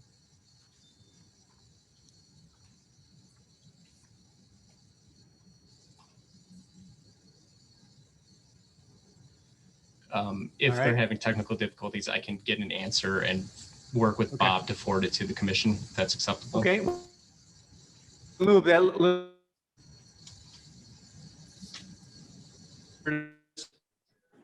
want to give it another shot? I'm sorry, you paused there for a second.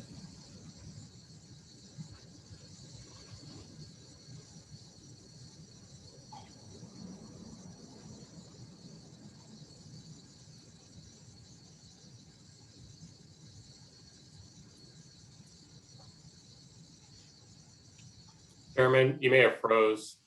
You may still be frozen, or you're just being very slow. Yeah, my monitor went out. Can you guys hear me now? Yes, Mr. Chairman. Okay. I'm sorry, Commissioner Curtis, were you answering the question or asking a question? All right, if not, Commissioners, any other questions? Vice Chair Newsom? No. Mr. Chairman, can I hop in? Yes, please. Thank you, Mr. Chairman. Question for staff and maybe the alderman as well. Can you just talk more about the community engagement process for this particular development, the discussions with Communities United, autonomous tenants, et cetera? So they came in with Communities United, the developer. I don't have a strong background on their how close their partnership is, to be honest. All I know is the meetings that have taken place and that they've noted. This is Alderman Rodriguez Sanchez here, 33rd Ward. Yes, the developer started the process with Communities United. And since I was elected and I've been in office, we have had a lot of community conversations about this project. It has the support of the community. The developers have been always very collaborative and have made a lot of changes to the project in order for community to be able to accept it and to get on board with the project. So it definitely has the support of community. And it's a much needed development in our neighborhood. Thank you, Alderman. Thank you, Alderman Rodriguez. I believe that one of the developers is on the line, but is having problems with their mic. So if there is a different way for them to be able to answer questions, it seems like he's not being able to use his mic to speak.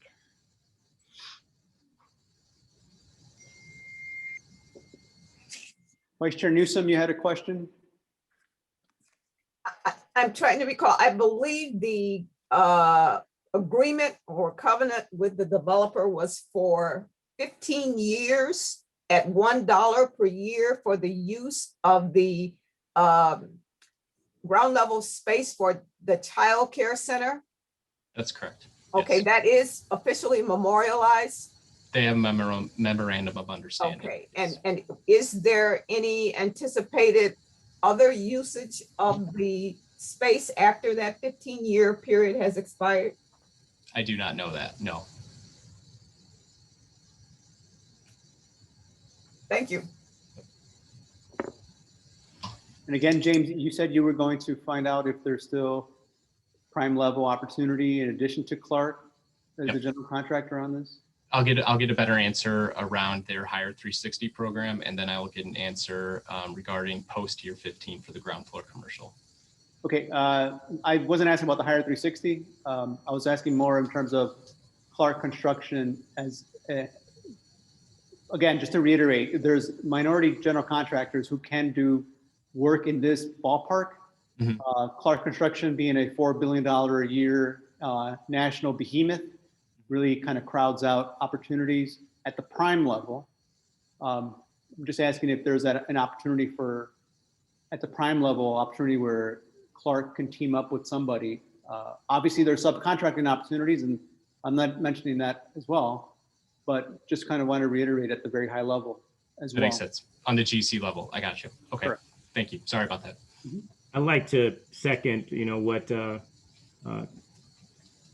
Jorge just mentioned regarding making sure that, as I speak to aldermen locally in the communities in which I work in, I always encourage them to make sure that projects that are being done local in the community for as much as possible, they're utilizing contractors, especially at the prime level, that have the capacity to perform on a project like this, because those are the folks, the old veteran constructions of the world, and some of the other contractors that are out there who work in these same communities that will provide opportunities for growing businesses as well. So I get it. It's a great project. It's gonna be great for the community, but Clark is a $4 billion monster who does, Wolf Point Towers downtown, $100 million projects, and firms, who are, $100 million a year firms don't get those same opportunities. So a project like this provides a lot of opportunity for a growing prime contractor who can perform on a project like this. And I think, our body has to hold it accountable. The city has to ask those questions as well. Hey, Clark, why can't you go get a minority partner and make sure that they have an opportunity to gain that same level of experience that Clark has had? I know Clark well. I used to work for them out in Washington, D.C. So they are a very large contractor. And this one right here strikes me as odd that Clark would be the contractor on a project of this size. Yeah. Very well said, Commissioner Griggs. This is Alderman Rodriguez Sanchez again. I asked the developer to jump on the line through the phone because he's clearly having issues with the computer. So I would love to hear from them about the contracting part of this. As you probably know, the contracting situation changed. So I didn't completely know about Clark, so I would love to have a little bit of a clarification about that. I also think there's always an opportunity for our body to, to make sure that that minority firms that are out there that can perform and that developers know about them. And it really starts, with folks like Jim at your level in your department and the folks who work alongside of you, making sure that when these developers come in, they don't always know. And sometimes they just go with the horse that they've always been told or that they know about. So they never know about a BOA construction, or they don't know about a OVC construction. They don't know about these organizations that perform great work right here in the city of Chicago. So it's up to you, it's up to us to make sure that they are positioned to have the same opportunities that Clark. A job like this, in my mind, should not be one that goes to a Clark construction. No. Yeah. Go ahead. Hold on a second. Yeah, real quick, Commissioner Griggs, I think you hit the nail on the head. I think a couple of years ago, for those of you who were commissioners who were with us, I think the theme is that we don't want to hear the excuse we couldn't find any, because that was said here actually by a minority developer, oddly enough. But I think it's especially over the last several months, the fact that not being able to find a minority GC is kind of too late. But Alderman Rodriguez, you said you wanted to say something, or did someone from Clark want to speak? So Scott Henry is on the line from the developer. Can you hear me? Yes, Mr. Henry, go ahead. We're with Roots ALB Limited Partnership. That's the name of the entity that's the subject to this transaction. Really, the underlying developer is Celadon Holdings. It's not a case at all that we just couldn't find anybody or didn't have time, or it was more of a situation with Clark Construction pulling out of the modular market. This is a very long story. I will try and make this as concise. Scott, I'm as gonna jump possible. in. It wasn't Clark that pulled out of the modular model. It was Skinder that pulled out, right? But if you would please let me finish. Yes, we had initially presented this transaction to be a modular mid-rise building with Skender. And we had gone way down the line with them, even purchased the property in the spirit of getting to the finish line and closing as quickly as possible and delivering these modular units as quickly as possible because of the tremendous need for affordable housing. So we had gone out there, used our own capital to buy the property and race towards a closing as quickly as possible when we got the very surprising news back in September that Skender decided to pull out of the market. We were heavily invested at that point. We had an investor that was counting on a closing by a date certain event. We did not have time to go back and do an exhaustive canvas of new contractor market. We had to go with somebody that we knew very, very well, with a team that we had known and worked with extensively in the past, so that we could pivot and get the team up to speed and still maintain our closing deadline that we promised the city. It did not pan out the way we had hoped. We made the best out of a very, very difficult situation. Had we start over, or if Skender wasn't in the picture, we would have definitely worked with an MBE general contracting firm. Our last 9% transaction was with Brown and Moman in West Pullman. We had a 95% MBE participation. We care very, very much about these issues. This particular situation was just very unfortunate, and we had to make lemonade out of lemons. I assure you, and we've emphasized to Clark, that the subcontractor team that ends up working on this project must be well represented with MBE and WBE firms. If you know anything about Celadon, check our record. We are very, very committed to this. This is just a very unique situation.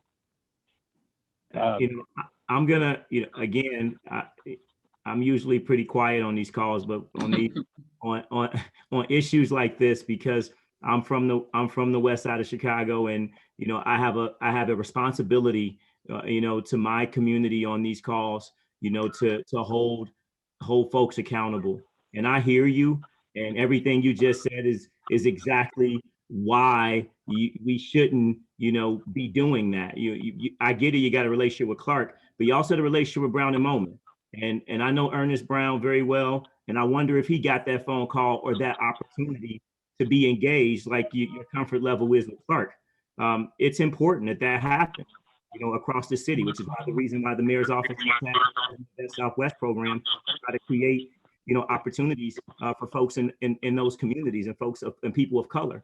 So I hear you, but I think that maybe Brown and Moman should have got that same phone call, and maybe he should have been the contractor that you brought before this body, and not Clark. I get your deal fell apart, and that really sounds like an internal issue, but to bring it before the body and ask us to approve the amount of funds that needs to be approved to move this deal forward, I think there should have been a more concerted effort to have a minority involved from the beginning, even with Skender and their modular piece. Well, it's easy to say. You really don't understand what we were up against. We did make lots of calls with the limited time that we had.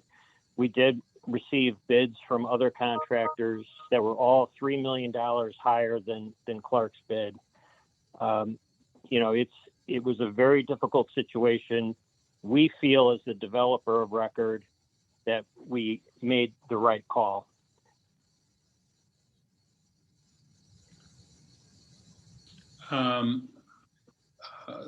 Chair Perez, I had my hand up. I don't know if you could see it. Can't see it. Go ahead, Commissioner. Well, I mean, I think the points that the commissioners are making are indeed the very substance of Mayor Lightfoot's Invest Southwest initiative, because she knows of the GMAs and the BOAs out there, and the criteria for selecting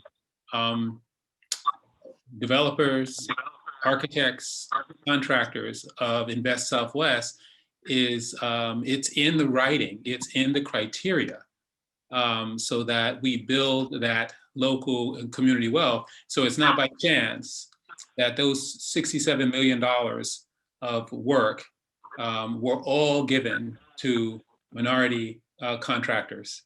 And so that really should be the model. And I am, I'm obviously very concerned as we move into Latino communities, such as Back of the Yards or in Maldonado's district, that we need the pipeline of developers and contractors who look like the communities they are seeking to build in. And so I know I have reached out in the past to your network and Hacia to make sure that these upcoming RFPs, like the one we just saw around the Pioneer Bank, has a robust, circulation in the Black and Latino community. So this one, is this development project was done before my time, and it sounds like it has a very complicated history. I would not want to lose sight of the fact that it is in Alderman Rodriguez Sanchez's ward, that it is 100% affordable. I am extremely proud to support this project, but I also understand that I can't rewrite the past, but I can certainly determine the future, and that is what we intend to do with the Invest Southwest portfolio of projects. So the point that was made by Commissioner Griggs still stands, and I hope that he will see, and Chicago will see a very different attitude about projects like this under this administration. I'm sorry, but I can't help but respond to that. It pains me to be labeled that way when we have such a strong track record in this regard. This is a unique situation. In regards to Back of the Yards, you will see a proposal from Celadon Holdings for the new city RFP. The entire development team is an MBE. Hold on, or let's not cross the seams like in Ghostbusters. That's a totally different issue. We're not talking about that one, Mr. Harding. No, and to the chair, I said to the chair, what I thought I said was, I don't want to lose sight that this is a project that is 100% affordable, and it's in a Latino ward. It deserves our support. So that was what I was trying to say. Notwithstanding, I can't rewrite the past and the challenges that this particular project saw, but what I can do is make sure that in the future, you will see a lot of the issues that are being raised by the commissioners addressed in the portfolio of Invest Southwest. So that's all I meant to say. Thanks, Commissioner Cox. Vice Chair Newsom, you had your hand up? So I'm good. I'm good. Okay. Commissioner Thomas? Thank you. And I appreciate Mr. Chairman and Commissioner Griggs for bringing this up. It's something that either I or some of the other commissioners bring up. And I thought, Mr. Chairman, that you made a statement as to how there may be opportunities for the to partner with a minority prime to have a partnership. And so instead of just going on and on about what happened, how can we improve this situation now? Is there an opportunity to do that? That's a very good point, Commissioner Thomas. Yeah, Sure there is. I would say this, Mr. Harding, but the stage that we're at here, it's very interesting in that I guess we've become accustomed, I know Commissioner Griggs has as well, that we've heard the lines before, couldn't find any, didn't know where to look, but also we're familiar with we didn't have time. And typically what happens is when bids go out in the short time period, of course they're going to come out very high. That's not a good faith effort. And if you want an outline free of charge of a good faith effort, just talk to the folks over at the city's Department of Procurement Services that have a very robust good faith efforts outline that they give to large GCs. I know Clark gets it as well in terms of what constitutes a good faith effort, and developers are starting to use it as well. And so there's an opportunity there to really do that good faith effort that's very respectful of the community, because we're talking about millions of dollars here as in TIF dollars. Yes, for affordable housing, completely understand that. I'm not arguing that, clearly it's needed, but we're missing an opportunity to really impact the lives of minority and women businesses with that money at the prime GC level, because those are the limits. Actually, I'm saying those are the barriers that we just talked about, that I just mentioned, that have historically prevented firms from growing to get to, hopefully one day, a Clark construction size. We don't have those firms. And the reason why we don't have those firms is because the culture is, I go with who I'm comfortable with, because that's the way I did it for a long, long time ago. You've heard the phrase, we've got a great track record too.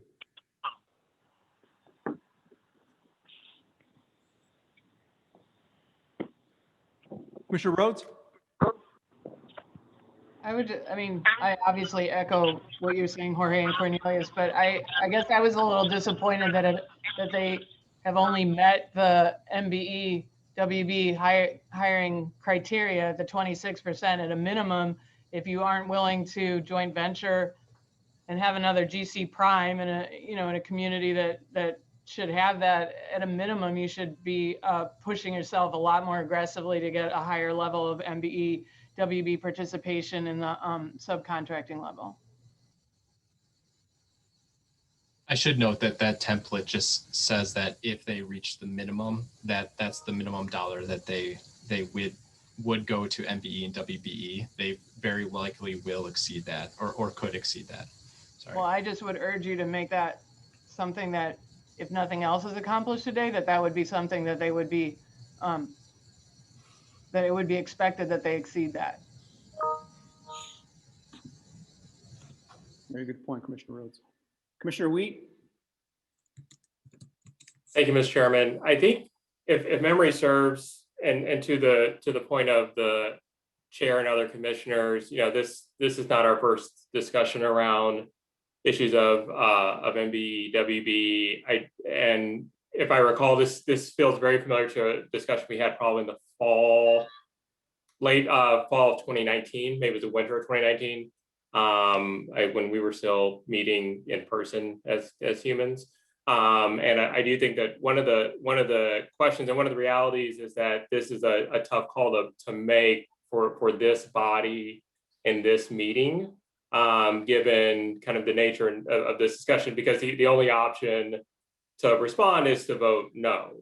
And as Commissioner Cox has stated, and others, and as someone who lives, I think less than a mile from this project, you don't get opportunities that often to support projects that are very focused on affordability and also focused on other issues in communities such as childcare. But one of the things we had talked about, a year and a half ago was, a separate session with staff to go through, essentially kind of, the pieces that happen before things get to the body, both in terms of the recommendations and considerations that staff was providing back to developers, and starting to make it clear that, at least this body was going to continue to increase scrutiny with respect to those issues. And so I'm going to vote yes on this matter. I think the signal to staff is that at some point, you may not get as many yeses. And so I think it's a note and that needs to be taken into consideration, and that the tremendous benefit of projects are going to start getting weight with some of the other components of those projects over time, which means that you will not necessarily be guaranteed a favorable outcome from this body or from me. Thanks, Commissioner Wheat. Commissioner Cepeda?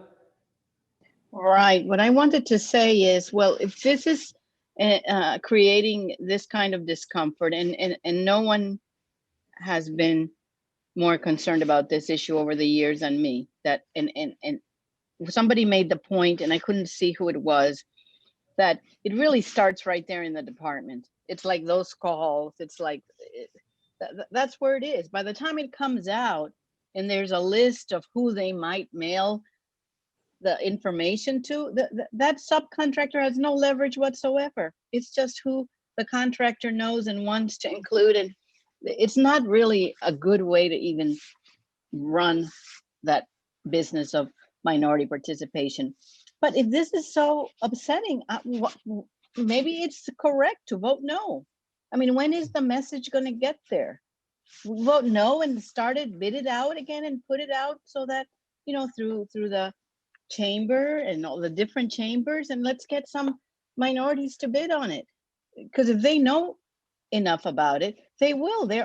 Someone made the point, there are some very good minority contractors that are getting to the point. I mean, I just say it's not enough to be constantly, talking about it. You got to take a position at some point and say, no, this isn't the way we want to participate in this. This is Commissioner Davis. I would agree with that sentiment. I've been on the commission for quite a long time, and I know that we've had these kinds of conversations, and we have given these kinds of requests and mandates and those kinds of things. And I have not seen them really be taken as seriously as I'd like to see them taken. And I would agree at this point that I think this is one way to make sure that it's understood that we're really serious about how we look at these particular deals. Very good point. Can I just ask for the councilwoman's reaction to this discussion? I mean, this is 100% affordable housing with very low cost childcare.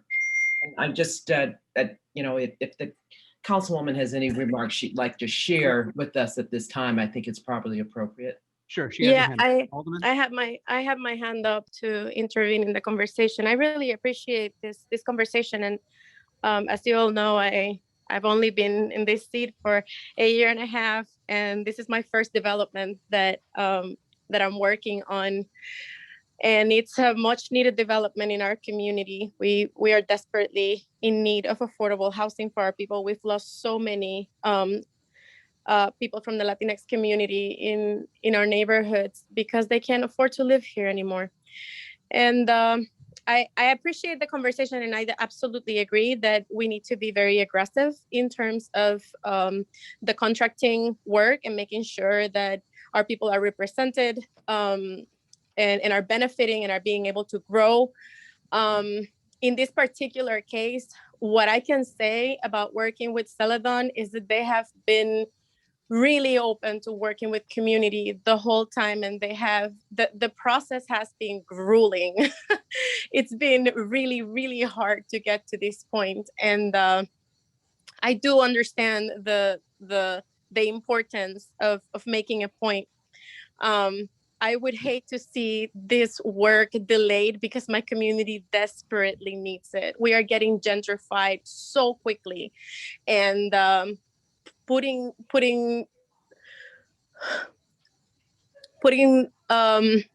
another constraint on the project being able to move forward would negatively impact our community and what we are trying to do. Celadon has other projects in the community that we are trying to push forward, and I am very committed to making sure that I work with the developer so that next time we know that there is going to be important representation from minority communities in development. And I am very committed to making sure that the subcontracting in this project is definitely going to go to minorities. I would really appreciate a vote in favor of this project. Commissioner Griggs, thank you, Alderman Rodriguez Sanchez. Yeah, I just wanted to circle back. You know, there's been some great comments. I want to circle back to Commissioner Cox's comment of, you know, at the end of the day, we want to support something that's great for the community, right? The project in itself is going to bring 100% affordable housing and a new daycare facility to that community. But we can't, to my other commissioners, and as I mentioned earlier, as we started this conversation, we can't overlook the fact that this has constantly come before us. I've been on this commission now going into my 4th year, and this has been a constant conversation under the previous administration, now under a new administration. But what I did hear from Commissioner Cox was a commitment, you know, from his seat as the Commissioner of Planning, to make sure that he is focused on ensuring that minority and disadvantaged businesses are participating. And to the point I made earlier, it has to start in the departments. By the time it gets to this commission and to this body, you know, there's nothing much we can really do other than all agree to vote no and delay it, right? Which then takes away resources from those communities. So I am confident in Commissioner Cox and his department that they are going to make sure that before it gets to us, that they have vetted it and made sure that folks of color are participating, especially in communities of color. Because I tell you, my organization and organizations like mine don't get an opportunity to participate on projects on the North Shore and in downtown Chicago. So the only places I can participate and my counterparts can participate are on the south and west sides of Chicago. So it pains me to see that Clark Construction will get an opportunity that could have went to one of my counterparts, right? An opportunity that could have helped BOA grow his business, OVC grow their business, Brown and Moman grow their business, and not the $4 billion giant sitting down there on Jefferson Street. Yep. All right. Thank you, Commissioner Griggs. Vice Chair Newsom, Yes. you've got your hand up. No, I don't. Yes, you do. Show up on this side. Okay, well then, Secretary Butler, you had your hand up as well? I decided I would withhold my comment. Oh, Well, I mean, the chair, I know, I mean, obviously, I think we should be moving. I mean, this is the right place to be having this conversation. There's no question. But this body, much like my first year and a half, has been playing cleanup for things that were conceived of before the Lightfoot administration came into being. And so I can't take any responsibility for how these deals were structured, but I can take responsibility for the future. And if yesterday's announcement of the first round of Invest Southwest is any indication, we are in perfect alignment with this body. So I will certainly do my part. And I'm sitting here, wishing that Commissioner Navarro was listening to this conversation, because this was a housing deal fundamentally, and I know her values too. And so I think your points of view are in perfect alignment with this administration. And when we clear the deck of all these projects that are residue, albeit they extraordinary projects, as we said, 100% affordable daycare, but they were not conceived by this administration. And I hope that we will be bringing you things that are very much in line with the values that we've heard here. I really don't want to penalize this particular project for the errors and missteps, because I know this community is sorely in need of it. And as the Alderman said, they are being gentrified out of their community as we speak. And so I don't want to do a symbolic protest. I want to get work done and assure you all that the values that you're speaking are going to be the values that you will see time and time again before this body in the future. all right. With that, commissioners, if there's no other questions or comments, I'm gonna call the item up for a vote. Okay, so the resolution before us requests authority for the Department of Housing to negotiate a redevelopment agreement with Roots Development LLC for the redevelopment of the property located at 3357 West Lawrence Avenue in the Lawrence Kedzie Tiff redevelopment project area, and to recommend to the City Council of the City of Chicago the designation of Roots Development LLC as a developer. Do I have a motion? So moved. Please state your name. So moved, Commissioner Butler. Thank you, Commissioner Butler. Do I have a second? Second. Second. Second, Commissioner. Who? I heard two. I'm going to defer, but someone else was seconding. This Commissioner Griggs, I second. Thank you, Commissioner Griggs, for the second. I'll call the roll call. Please signify your support or you're not by saying yay or nay. Vice Chair Newsom, Yes. Secretary Butler, Yes. Commissioner Brooks, Commissioner Buford, Yes. Commissioner Cepeda, Okay, yes.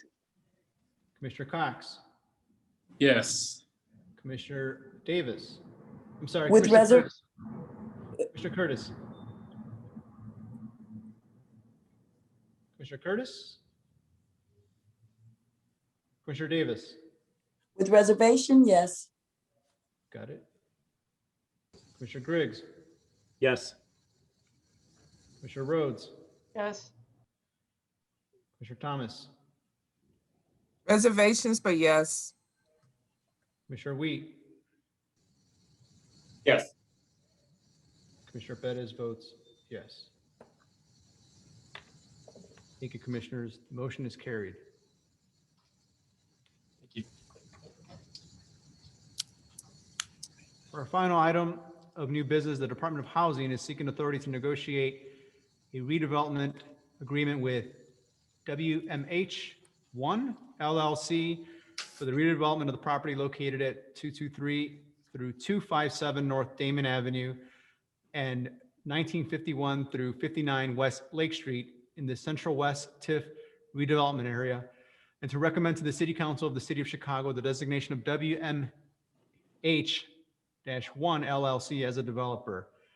James O'Connell, again, will present on behalf of the Department of Housing. Mr. O'Connell, when you're ready, please proceed. Thank you. Can you see my screen? Yes, sir. Yes. And I just do want to note before I begin, the Department of Housing is currently under the leadership of Commissioner Navarra, finalizing a racial equity investment analysis. And I think I don't have the final language, but the ultimate goal is how do we incorporate that into our QAP funding round every 2 years when we select these processes. So if you have any commentary you'd like me to pass along, I'd be happy to do so. Okay. So for the record, my name is Jim O'Connell with the Department of Housing. This is West Haven Park 2D, located at 145 North Damon in the near West Side community area, 27th Ward, with Walter Burnett Jr. as alderman. I'm requesting a TIF developer designation as well as $10 million in TIF financing approval prior to tentative bond inducement in April and full council introduction in May. Similar to the situation with Metropolitan Apartments, the agenda and resolution incorrectly interchanged the developer name with the future owner entity name, but an updated resolution has since been submitted. Again, my apologies for that. Here is an aerial map showing its location at the southeast corner of Lake and Damon, directly across the street from the new Damon Green Line station, which I believe is almost built or will be built. Here's the project parcel from the southeast. The site is currently vacant. So West Haven is the 7th and final affordable phase of the CHA Henry Horner Homes redevelopment. CHA is actually under consent decree with legal obligation to return a certain amount of public housing units, and this will fulfill that, as well as close out the Hope 6 funding source.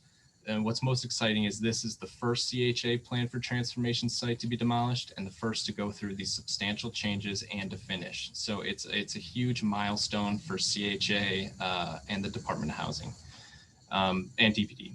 So this 12-story, 96-unit new construction building will include mixed-income households and over 4,000 square feet of commercial space. There'll be 82 one-bedroom units, 14 two-bedroom units, with 5 at 50% AMI, 55 at 60% AMI, 3 at 80% AMI, and 33 market rate. And the affordability period will last for 40 years. Amenities will include a community room, exercise and yoga room, business center, bike room, roof deck, and on-site management. So community engagement for this project is fairly formalized since it's a CHA plan for transformation site. Main community input takes place via the Horner Working Group, whose RFP Brinshore Michaels responded to. It's similar to other CHA redevelopments in that you have these standing meetings with representatives of the former families, CHA, and the developer. So it's pretty well known and codified, and there have been additional community-wide meetings as well. The last step prior to bond inducement will be Plan Commission, which will be March 18th. Total development cost for this project is $41.8 million, with $10 million or 24% coming from TIF. This number is actually decreased due to the 4% credit fix in Washington and the greater LIHTC equity that's now flowing into the capital stack. CHA has also increased its loan to $12.2 million in exchange for more public housing units in the building. The closing out of CHA's Hope 6 funding is frankly why there's a large public agency input into the capital stack. With the Hope 6 funding obligation, CHA units are actually Section 9 units, and basically to satisfy HUD, the units have to remain traditional public housing and can't receive rental subsidies. So there are no project-based vouchers. So in order to charge so low rents, the development simply can't take out a larger private loan, because when rents are low like this, you can't service a larger loan. We're estimating roughly $10.8 million in TIF eligible expenses against the $10 million TIF request. It's largely driven by the fact it's 66% affordable, so a fair amount of all the construction costs are in play. MBE and WBE participation will reach a minimum of $8.7 million and $2 million respectively. And finally, as a rendering, here's an east elevation of the project, as if you were standing outside the new Green Line station on Damon, looking east towards the loop. It did originally come in with more of a flat silhouette or outline, but at the recommendation of DPD, a more tiered approach was taken to kind of create a gateway experience as you hop off the L. That concludes my presentation. If there are any questions. All right, commissioners, do you have any questions? Vice Chair Newsom, you have your hand up again. Is that on purpose this time, or? Actually, my computer is showing my hand is lowered. All right. I'm sorry. Okay, commissioners. Any Now other it's going back to race. I don't know what's happening here. Commissioner Newsom, this is lower. When it's white color, it's lower. All right, commissioners, any other questions? Seems like a pretty straightforward project.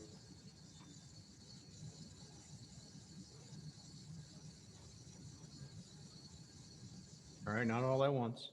It's fairly straightforward. Yeah. CHA projects are.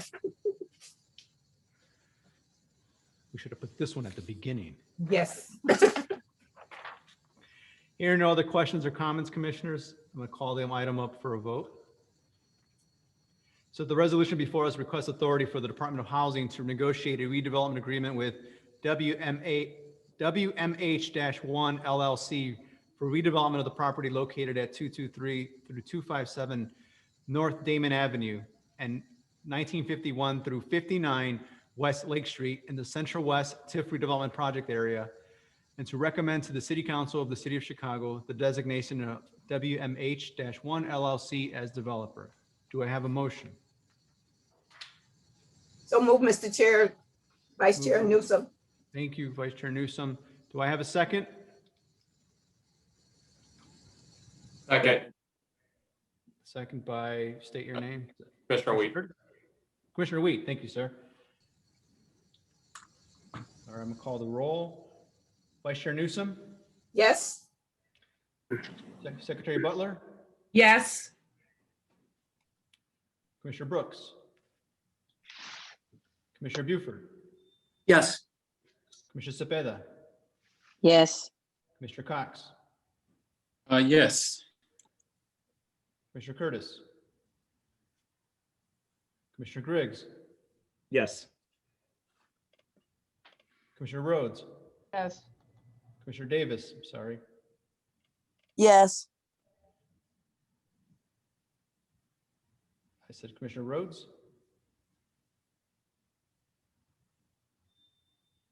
Commissioner Thomas, Yes. Commissioner Wheat, Yes. Commissioner Bettis votes yes. The motion is carried.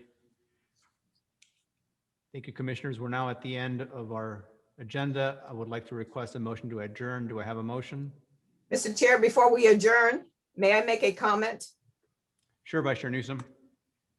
Earlier, I was somewhat hesitant. I wanted to apologize to the commissioners for causing the excessive discussion on the prior item. It was not my intent. I was a little concerned as to which Clark Construction Company we were referring to. And so I raised the question just for my own personal information, but not to belabor the meeting. So I do apologize for the length of this meeting. Off the record. Thank you, Vice Chair Newsom.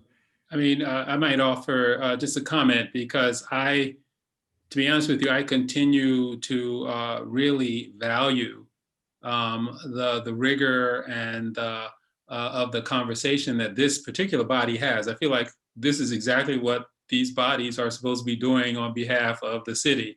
So, my compliments to you all. It doesn't inhibit you from taking action, but the conversations that we're having are the conversations that we should be having. And I just think it's a breath of fresh air. So I don't think any apologies are necessary. I think this is the place to have these conversations, and it gives us, helps validate what the administration is trying to do, to know that we have a body that is so in sync. This could have been Mayor Lightfoot talking. So clearly we're doing the work that you've been charged to do. And I just appreciate this body's ability to deliberate and have a robust conversation and still take action to move the work forward. So thank you. Thank you, Commissioner Cox. So with that, I'm still asking, do I have a motion to adjourn? So moved. We have a motion to adjourn by Second. We have a second. By Cepeda. Commissioner Cepeda. All those in favor signify by saying aye. Aye. Aye, let's go. We are Thank you. adjourned. Thank you for your time, Commissioners. Enjoy the Bye. Thank you. weather. We'll Thank see you, Mr. Chairman. Thank Take you. care. Thank you.